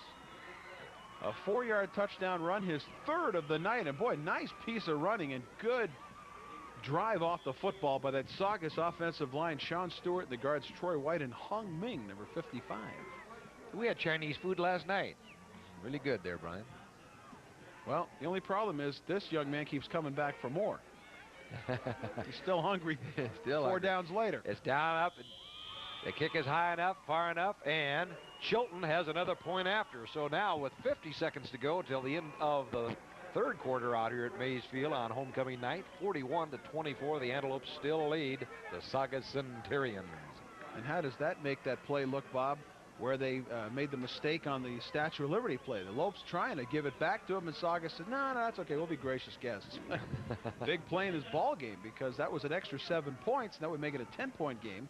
Instead, they're still down by 17. I anticipate we might even see an onside kick right here, try to get this football back and maintain the momentum of that 70-yard, or I should say 80-yard scoring drive by Saugus. Well, the X-15 goes deep. The return, they have Westberg out there, Rodney Flakes. The Heath Renfro is out there, Garrett Dow on the up teams. So we'll see what happens, what Chilton will do. It's standing straight up on the tee. Excuse me, Bob. Standing straight up on the tee, so whatever the plan is, keep it away from that man. We'll see what it is. It may not be an outside kick, though.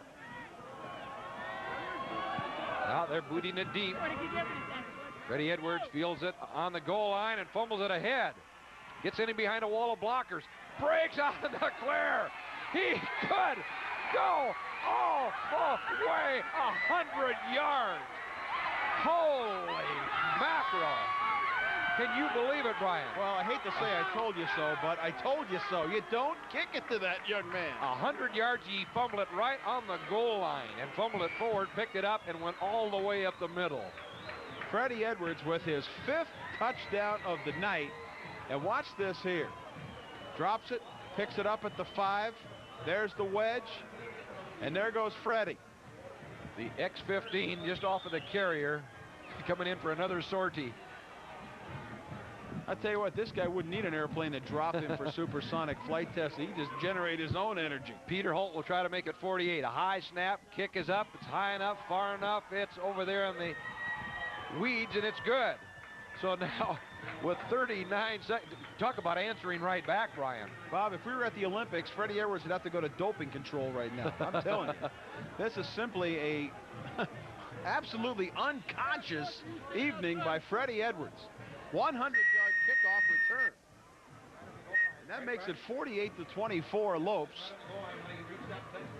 And officially, Bob, I know you're being asked about it in the press box. It would be a kickoff return. I guess it would be a 95-yard kickoff return because you can't really count the fumble yardage between the time he fumbled it and the time he reestablished possession. So we'll call it a 95-yard kickoff return. You want to split hairs, go ahead. Either way, Freddie Edwards was in the end zone. And there's Freddie, who might have to go take a little sip out of the oxygen tent. Certainly he has made Saugus gasp for air tonight. What a performance. Bob, I've got to think, you've done all the games on TV. This has got to be the single greatest performance that you have ever witnessed on the Jones Intercable High School Game of the Week. Well, yes, it has been, Brian, but there was a game a few years ago when AV beat Canyon right out here on this goal line stand that was probably even greater because it was closer. Well, I'm talking, there's a touchback with Doyle in the end zone again. Bob, I'm talking about an individual performance, right. You know, Tommy Smith had 4 touchdowns against Canyon in the CIF championship game, but this guy's had 5, and we still have a quarter left to play. He's, without a doubt, he's awesome. And again, you go back to all of those great I-backs all the way back to the Billy Hilliker days. I'll tell you what, they may give him his own set of phones, like a talk radio station after this night, to accommodate all these college people. They've almost doubled their highest scoring effort so far this year. They swing it out there, it's tipped, bounced around, and it looks like it's going to go incomplete, intended for Cruz out there. Eric McQuown, they had a role reversal there. McQuown tipped the pass, and then he was the receiver, and Cruz had to revert to play defensive back and strip it away from him. McQuown tips it, then Cruz gets back to break up the play and set up a second down. And guess who's back playing free safety for AV on defense? There's that man again. Oh, he's something else tonight. And we're not going to wait, of course, Brian, until the end of the show to announce the A1 trophy pick. Everybody knows we'd be insane to say anybody other than number 15. I think next year the A1 trophy will be a depiction of Freddie Edwards. They hand off. Boy, that's going to be short yardage. And boy, this is going to eat up a lot of clock that they need, as Johnson just says, it's not even worth it. There was no hole there to run into. And Carl Taylor has been keeping him company. He's been playing bodyguard for Chris Johnson a lot tonight. A lot of times Chris looks up and he's got 66 wrapped around him. Brian, it's interesting as this week was the first time AV High has been mentioned in the Division I rankings, tied with Quartz Hill, ranked number 10 this week. But Saugus, after the victory over Quartz Hill last week, just leapfrogged over everybody all the way up to number 7. That shows you what a crock rankings are at the high school level. That's what they ought to do with them. Take them out and shoot them. Okay, that's the gun. At the end of the third quarter, the score, Antelope 48, Centurions 24. We'll be back with the final 12 minutes of this exciting homecoming football game, so don't leave us. Right, in case you've just joined us, where you been? This is Jones Intercable's Game of the Week, and it's a 48-24 lead by the Antelopes over the Centurions as we have the first play of the fourth quarter as Cowan rolls out. He has time. They're dropping deep. He throws up a volleyball. It's intercepted by the Antelopes. Man, oh man, and who is underneath that one? It is none other than Sheely. That young sophomore. The sophomore picked off an errant pass there by Cowan. Looks like Cowan just had his... looks like a jump shot, actually. They should have called a foul on this play, but the ball is already away. Sheely makes the interception, and the Lopes with another chance to put another nail in the Saugus receptacle here in the fourth quarter. Yeah, how about a sophomore? What a thrill that is for Keith out there. Did a great job just staying right there in the zone and waiting, and it came right into his hand. There's your score from the bottom right corner. Hey, look Antelope out. Valley 48 and Saugus 24. Brian, C.J. Fagan just stepped into the lineup now. He's out on the field. All he did was run for a 65-yard touchdown last time we had a Game of the Week. Watch out for Fagan now, number 22 out there. Oh, they'll hand off. And also out there, too, we have Mike Hall at quarterback. Hall is in at quarterback, and they're clearing the bench. That's a good sign there.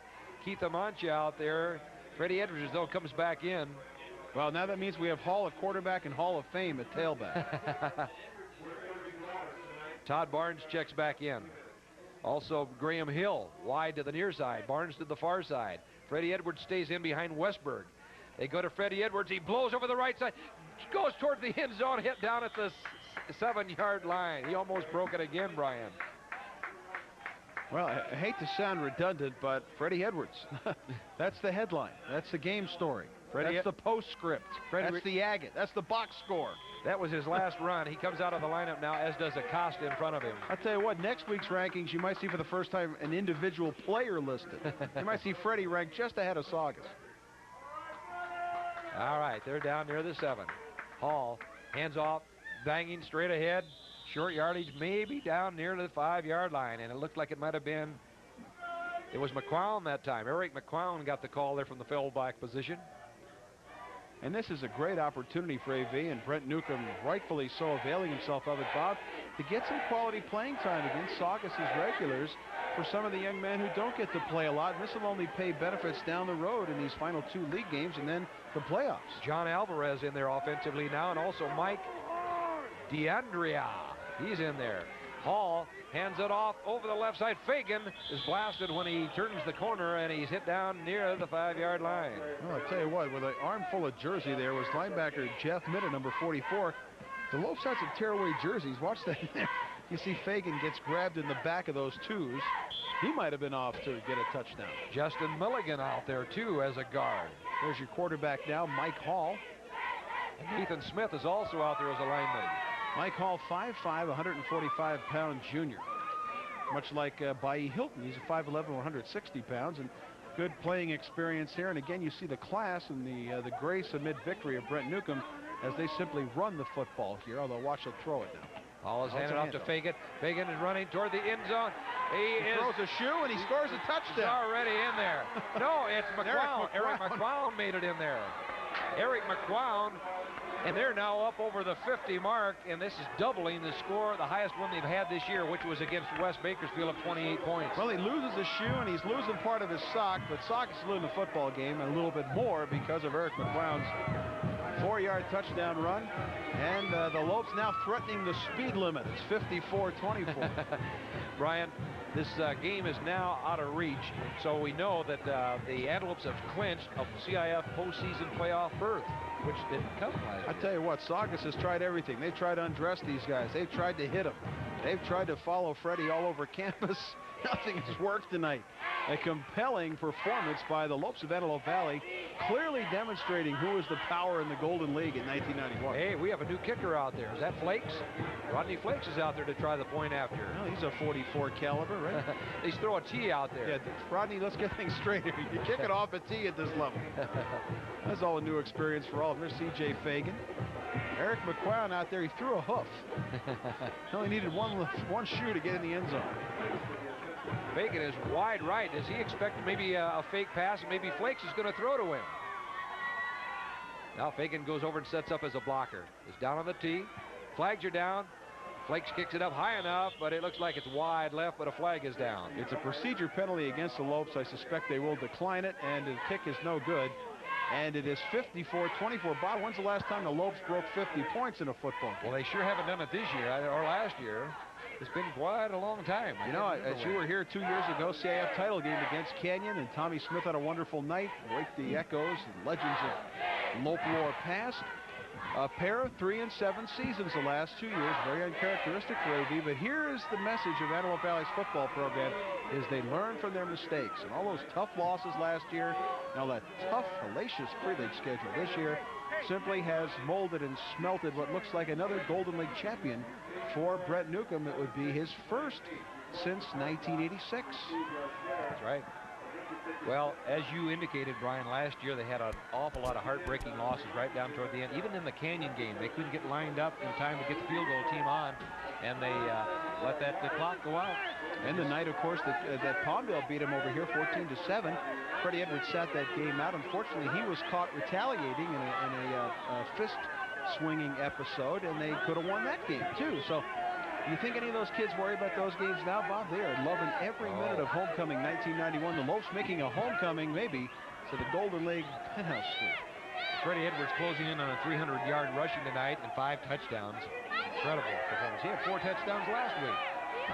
Peter Holt driving, kicking. He sails that thing way out of sight, almost halfway to Palmdale. They're going to have another touchback. It'll be out there on the 20 again for the Centurions. Bob, but this again shows you the class of a Brent Newcomb, and we're lucky we have coaches like this. There are some coaches who would seize the opportunity to fatten the statistics of a young man to attract more newspaper attention. And Freddie Edwards could have carried that ball into the end zone, but that man right there knows how to marshal his resources. And he is certainly allowed to enjoy this one. The Lopes 54, Saugus 24, and AV, most importantly, unbeaten atop the Golden League with a 3-0 record. Troy Magnuson out there defensively now for the Antelopes. And here comes Doyle around the corner. Boy, they pile up on him, and down he goes. Not until he has the first down, though. That looks like a gain of about 13 yards for David Doyle, and he hasn't had a chance to do that. The pitch quickly gets him outside of Jason Clark, who's in there playing defense now, number 50, the nominal offensive center. Todd Barnes was over there in the neighborhood, too. Oh, we better get those rosters cooked up now, Bob, because there's all kinds of unfamiliar numbers. Troy Magnuson out there now. We're trying to catch all of them if we possibly can. Hate to leave anybody out. So it's first down and 10, 9:24 to go in the ball game. Centurions trying to get some more on the scoreboard if they can. Cowan swings one out there, caught by Hodge. He's going to be hammered out of bounds, and he got up there in a bulldog type of a tackle over there on the sidelines. And it could have possibly been Fagan over there. Oh, watch the block on this play by Jason Bobby, the outside receiver. The man comes back inside, and here's Bobby, lines up Eugene Dreyer and gets knocked flying, and then Fagan takes the receiver Hodge out of bounds. Oh, you know, his eyes were as big as silver dollars as he sees Dreyer, who has no idea he's about to come and drill him in the ribs. There's no doubt about who's going to win the game tonight. The only doubt is how big this score is going to go up to, Brian. You know, we're not done yet. Here's Cowan back to throw now. Swings one out to Doyle on the slip screen. That's a good block. Gets another block, but he's going to be hemmed in and trapped, and down he goes for about a 5-yard pickup. Good pursuit by the Lopes out there. Darren Westberg was out there. Also good help by Neil Gray. Made a good hit. Good help by Jason Harvey. Mike DeAndrea was the one who was forcing the pressure inside. There's Harvey. Look at a host of Lopes. Westberg's out there playing outside linebacker, and he's playing over here on the strong side, too. Hey, good job again by Keith Shealy. Boy, the sophomore. And they're sweeping the right side, and boy, good pursuit out there. They strung him out beautifully. Well, Bob, we have a chance to talk about how this affects Golden League geopolitics. Certainly, AB in the driver's seat now with a 3-0 record. Next week, we will see Quartz Hill, and our report was at halftime they were leading Burroughs 20-7. And Palmdale on the short end of it, no surprise here, 34-0. Palmdale leading the Falcons. I should say Canyon leading the Falcons at River Field. So next week we will see Quartz Hill probably coming off a win, and Palmdale still looking for that first victory. Johnson gets his hands on the ball and runs it for another first down, and they say Quartz Hill has already won that ball game. Nice inside reverse to Scott Johnson, number 22. So congratulations to John Albee and the Rebels up there. They'll have a shorter ride home from up there in Ridgecrest. Right. And we'll see the Quartz Hill Rebels the next 2 weeks. Palmdale at home at Nicholson Field next week. And right back here in 2 weeks at Maysfield. And I tell you what, Quartz Hill's going to have one eye on Palmdale this week and the rest of their eyes on Freddie Edwards. At the 37-yard line, first down for the Centurions.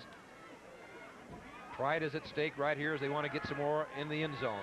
Throwing long downfield. Here's the bomb. It's going to go incomplete. Well, there's a lot of bumping out there, but no flags. Boy, Bob, it looked like that ball went right through the hands of Mike Cruz, wide receiver who was deep. Double coverage down there. Graham Hill, C.J. Fagan was down there. He got down there where it's kind of dark in that corner, Brian, and it's hard to catch a ball down there. Johnny Alvarez was also down there, number 20. And yeah, it does get a little shadowy down there. Well, we'll see how this affects those rankings this week. They'll probably put AV first in the division and drop Saugus out completely. They can't put him ahead of Diola. They beat him already this year. Diola's always up there. Here goes. Hey, boy, Johnson running the ball over the left-hand side. Good speed. Could go all the way. Man, he's got himself another one. No fourth touchdown of the game for Chris Johnson. Is a 37-yard touchdown run. And how about the pluck of these Centurions? They're not giving up. They're not going to win the game, but they're not going to quit either. Right. Watch it again. Inside handoff. Johnson sheds a first tackle, then good speed. I think the speed really surprised the Lopes. Into the end zone, 37 yards, touchdown. Saugus now within 54 to 30. Brian, it's too bad we can't have an A1 trophy for a visiting team player. Now they try the two-pointer, and he just races on in there with another one for Johnson. Johnson gets the two-point conversion. He's got a big night tonight, just overshadowed, of course, by the X-15, Freddie Edwards. Freddie Edwards, AFB. Antelope force to be reckoned with, I guess I might stand for. So it, for a while, looked like a blowout, but the Centurions say no. Well, We'll here's make it respectable. Now, Bob, excuse me, they're going to kick it onside now, but they should have kicked it onside after their last touchdown because Freddie Edwards returned it 95, fumbled at 5 yards, and returned it 95, the other 95 yards, for the touchdown. Brian, let's talk about that. Whether it really was a fumble or not, I think Freddie did the same thing that Rodney Flakes tried to do on that last kickoff. He went up to try to keep it from going in the end zone, kind of batted it down. Of course, it has to be a fumble, but still, he did kind of a volleyball fly swat down to keep the ball in play. So give him credit for that. Well, he recovered his own fumble, and then he stuck a dagger in Saugus' heart. Did he ever? 5 touchdowns and more than 300 yards rushing for Freddie Edwards tonight. He has done everything. I'm going to have to check and find out if he turned the lights on here tonight. Everybody's up for the onside kick. They all know it's coming. They're all up very close. This will be the time maybe he'll boot it on one of those high pooch type of kicks up over their heads and try to get down and fall on it. We'll see. As Chilton gets ready to go after it now. Uh-oh, here they come. They're all going to kick it over here on this side. No, he does. He tires the pooch, and Dreyer goes back after it. Fields the ball near the 17. Tries to go outside. Can his speed get him around the corner? Yes. But he's going to be hit down. But, boy, that took a lot of time, and Dreyer really did a good job of handling that ball. You know, he's going to get about a 12-yard kickoff return and about 45 yards running laterally here. A good hustle and a good effort by Eugene Dreyer, number 81. And there's a flag thrown. Something was said on the sideline over there. You saw Dreyer turn toward the Saugus sideline. And this is what you don't need, which is a lack of sportsmanship at this stage of the football game. See that Eugene Dreyer racing to the outside, and it is Scott Himes, number 10, who comes up and hits him, and then a flag gets thrown. So 7:41 left, and we'll see what happens here. The penalty is against the Lopes, unsportsmanlike conduct. Well, that's kind of strange to have that happen with a lead like that. Ordinarily, it comes from the ones that are behind. Well, you have to have grace amid victory and grace amid defeat, and the Lopes have certainly paid their dues with these defeats. There's Lynn McClung, who will probably tell us it was either unsportsmanlike conduct or a personal foul. It is unsportsmanlike conduct. See that, Art? I got that one, didn't I? Well, Duke's got the number 1 team back in now again. They don't want to have anything happen. Still a lot of time to go with 7:41 left. They'll hand off Freddie this time. Freddie breaks the tackle and runs it all the way up near the 25-yard line. Boy, Brian would like to find out the stats here pretty quick to see if he has that 300-yard mark. If he keeps this up, Freddie's going to have his own exchange. He's going to have more phone numbers than some of the office buildings down on Lancaster Boulevard. Unofficially 286 yards before that run. Thanks to Darwin Oaks right there, 286. And boy, that rip right there was... that'll put him over 290. But 294 just about unofficially. Here's Fasati to the near side on the first down. 7:05 to go in the game. Freddie gets a call this time. Is he trapped? Can he turn the corner? He's very close to that 30-yard line marker and very close to 300 yards. What did he do at some great speed at the outside? Uh-oh, Brian, I don't like to see him come up limping right here. Well, don't forget he had that hip pointer a couple of weeks ago. They got aggravated in that Palmdale game. He sheds the first tackle. Good straight arm. And then Bobby pulls him down with help from Meta, the linebacker on that side, and Freddie will stay on the sideline.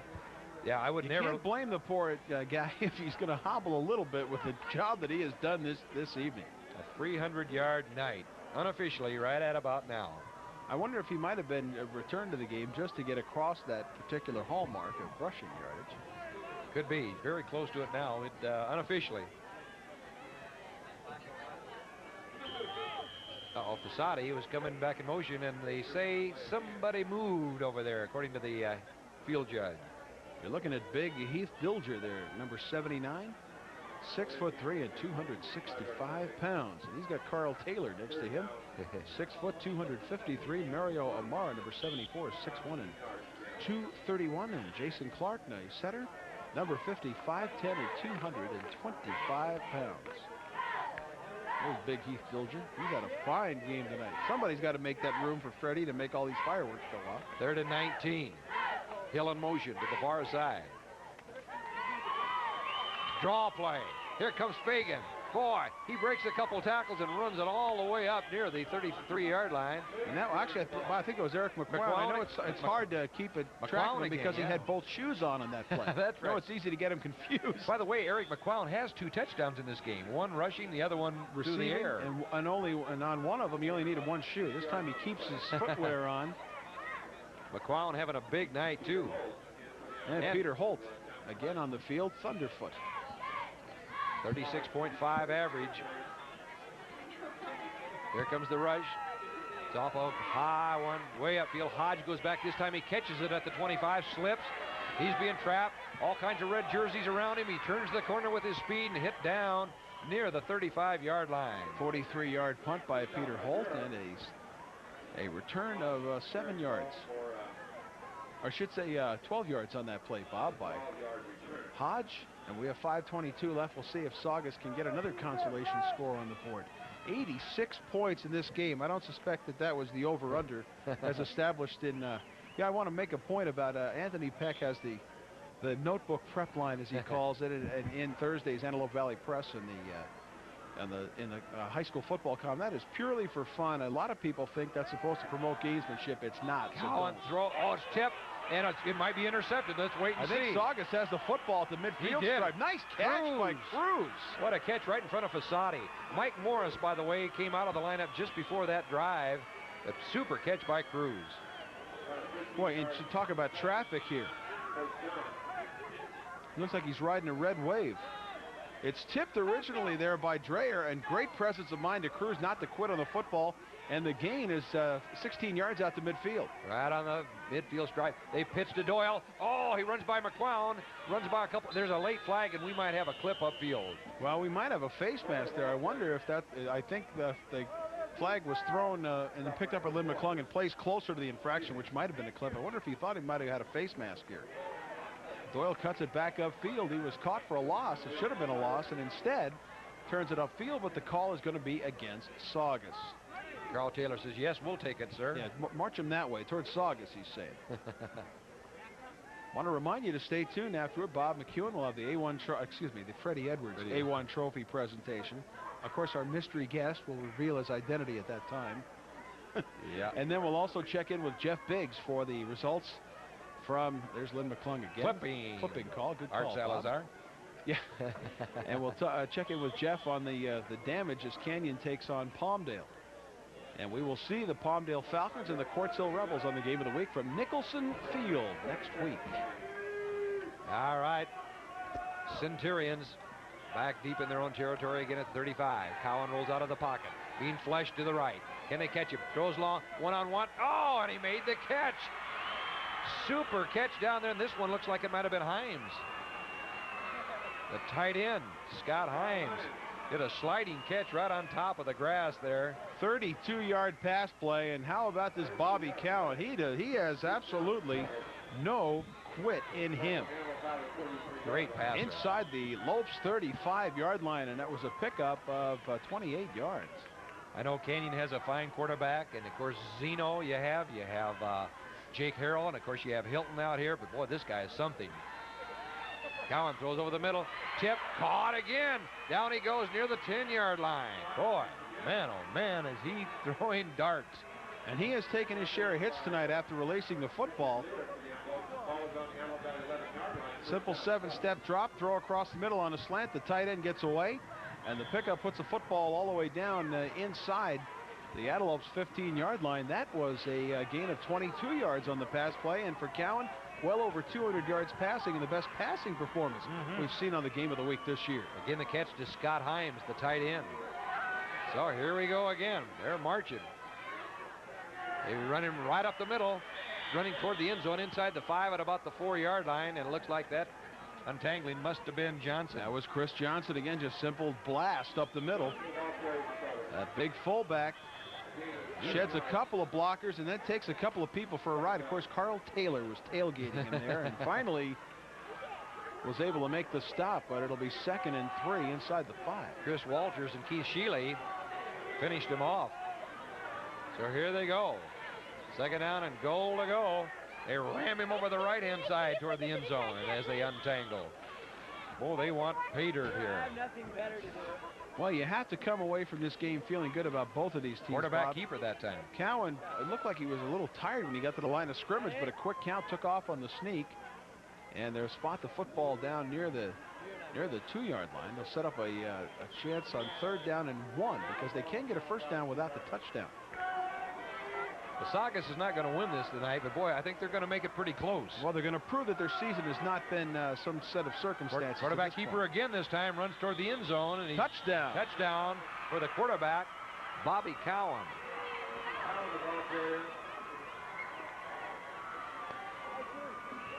Boy, I'm sure Coach Brent Newcomb is looking up at that clock and saying, boy, I'm glad there's only about 2 minutes and 47 seconds to go, or they might catch us. Well, Bob, what this does is, by narrowing the margin like this, it just reinforces the fact that the pivotal plays of the game, early fumble, their own mistake, and then again when the Lopes could have created a major mistake and given them the football at AV's 40-yard line on the failed Statue of Liberty play, instead AV gets the ball back and goes down and scores another touchdown. So that's a difference in the ball game right now. Right you are. Oh, there they try the left side, and boy, Shealy was up there quickly along with Dreyer and a host of others, and they brought him down. David Doyle nothing doing to the outside. So they come up empty on that 2-point try there by Doyle. So with 2 minutes and 47 seconds to go till the end of this homecoming game at Mays Field, the score, the Antelopes 54 and 33 now for the Centurions from Saugus.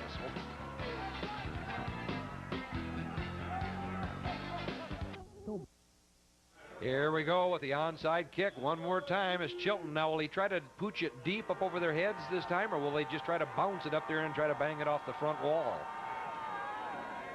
I think I'd try to bang it off the front wall there, Brian. See what, now they do, yeah. They 10 yards, and will they get it or not? Let's see as they untangle. Saugus looks like they have the football. They do. They think they have it. They did. And you know, Brian, it was kind of strange. They didn't have all of the special handlers up there on that front wall. They had some big linemen, which is very strange, knowing that an onside kick is coming. I think Tim Thornton, number 38, is the last Centurion off the pile. Bob Watt, this is a perfectly executed kick, as this ball just does go 10 yards when it's touched by one of the Antelopes out here. Well, John Bergner touches it across the midfield stripe, and then Thornton falls on it. First down, 2.5 minutes to play at midfield. All right, here comes Cowan again. Swings one out there. It's going long, intended for Cruz, but it goes just incomplete. And as long as he keeps putting the ball up in the air, it doesn't take many seconds off the clock. And there, obviously it'll be all 4 downs here. Boy, a fine game Mike Cruz, that young man there, number 80, has had. As Cowan simply had a little bit too much oomph on that deep pass to the sideline, again showcasing a fine arm for this Saugus quarterback. Oh, he's terrific, and he's only a junior. He'll be back next year. And of course, Doyle and Johnson, their main running backs, are both seniors, so they'll miss those guys. So it's at the 50-yard line, 2nd down and 10 with 2:20 to go in the ball game. They give it to Johnson. This time he's hammered, and back he goes, O'Mara. O'Mara got a hold of him there first, along with Carl Taylor. Now we have a little fracas out at midfield between Doyle and Richard Lear. Richard Lear slugged Doyle. We'll see what they're going to call here. There were 2 flags thrown, and of course each side is pointing at the other. What great play by Mario O'Mara to simply fall all over Chris Johnson, who has scored 4 touchdowns tonight. Lynn McClung huddling with the rest of his officiating crew. Howard Horn, Mike Mesro, Doug Lloyd, and of course the administrator himself, Art Salazar. Carl Taylor listening in, and looks like this call is going to be against AV. Personal foul, and there's been an ejection from the ball game, and the Lear Jet has been asked to taxi off the field for the rest of the evening.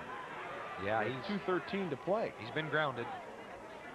All right, here we have. That's too bad, Bob. Excuse me. There was a scuffle there, and clearly what the officials saw was that Lear slugged the other player. However, he was not hit himself. He has to have better control of his emotions, especially when he's got a 16-point lead.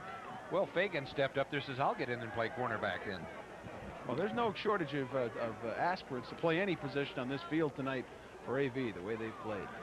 54-38. What a football game we've had here tonight at Maysfield for homecoming. So the Antelopes will go to 3-0 in Golden League play, clinching a playoff spot.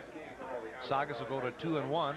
They still have to win another one yet in their next 2 weeks of play. Nice shot of Howard Horn. We're talking about legends. How about a softball legend for Howard Horn? Oh, yeah. Well, I'll tell you, he's something as far as the softball Cal game. City softball team, Cal City Pharmacy. And I think they're going to the appeals court here. There's no appealing the fact that that man's team has put on quite a show for homecoming. Brent Newcomb in profile. Behind him with the headset, Marco Johnson. Saugus figures, 10 years later they come back and say, well, we're going to play those Lopes, and at least Marco Johnson graduated. Now they see him on the side, and they see this other guy running all over the field, and Freddie Edwards. And April Kumagad, the queen, tonight here for Miss Antelope Valley High School. Well, now there's been a double ejection, Bob. So Lear is out, but I believe that Doyle is also out of the football game. Now they wind that clock, 2 minutes and 11 seconds and counting, and the ball is at the Saugus 48-yard line with a 2nd and 12. 2:04 to go in the ball game. Can Cowan cash it in and get another one? This time he rolls right, being flushed way over there deep. And there it's downfield, and it's going to go incomplete, and the closest guy to it that time was Fasati. Freddie Edwards got over there quickly, too, to help out, but the guy Himes, the tight end, was the intended receiver. And Mark Collard of the Antelope Valley Press down there on the sideline. He would be writing the game story this week. Scrambling out of the harm's way. Bring it all the way back to the 48-yard line. Carl Taylor put a hit on the quarterback just when he unloaded it. We're down to 1:52 to play, and the Freddie Edwards show continues afterward. And Bob would be in the Ed McMahon role to greet him in right after the football game. 3rd down. Cowan with a straight drop. Good.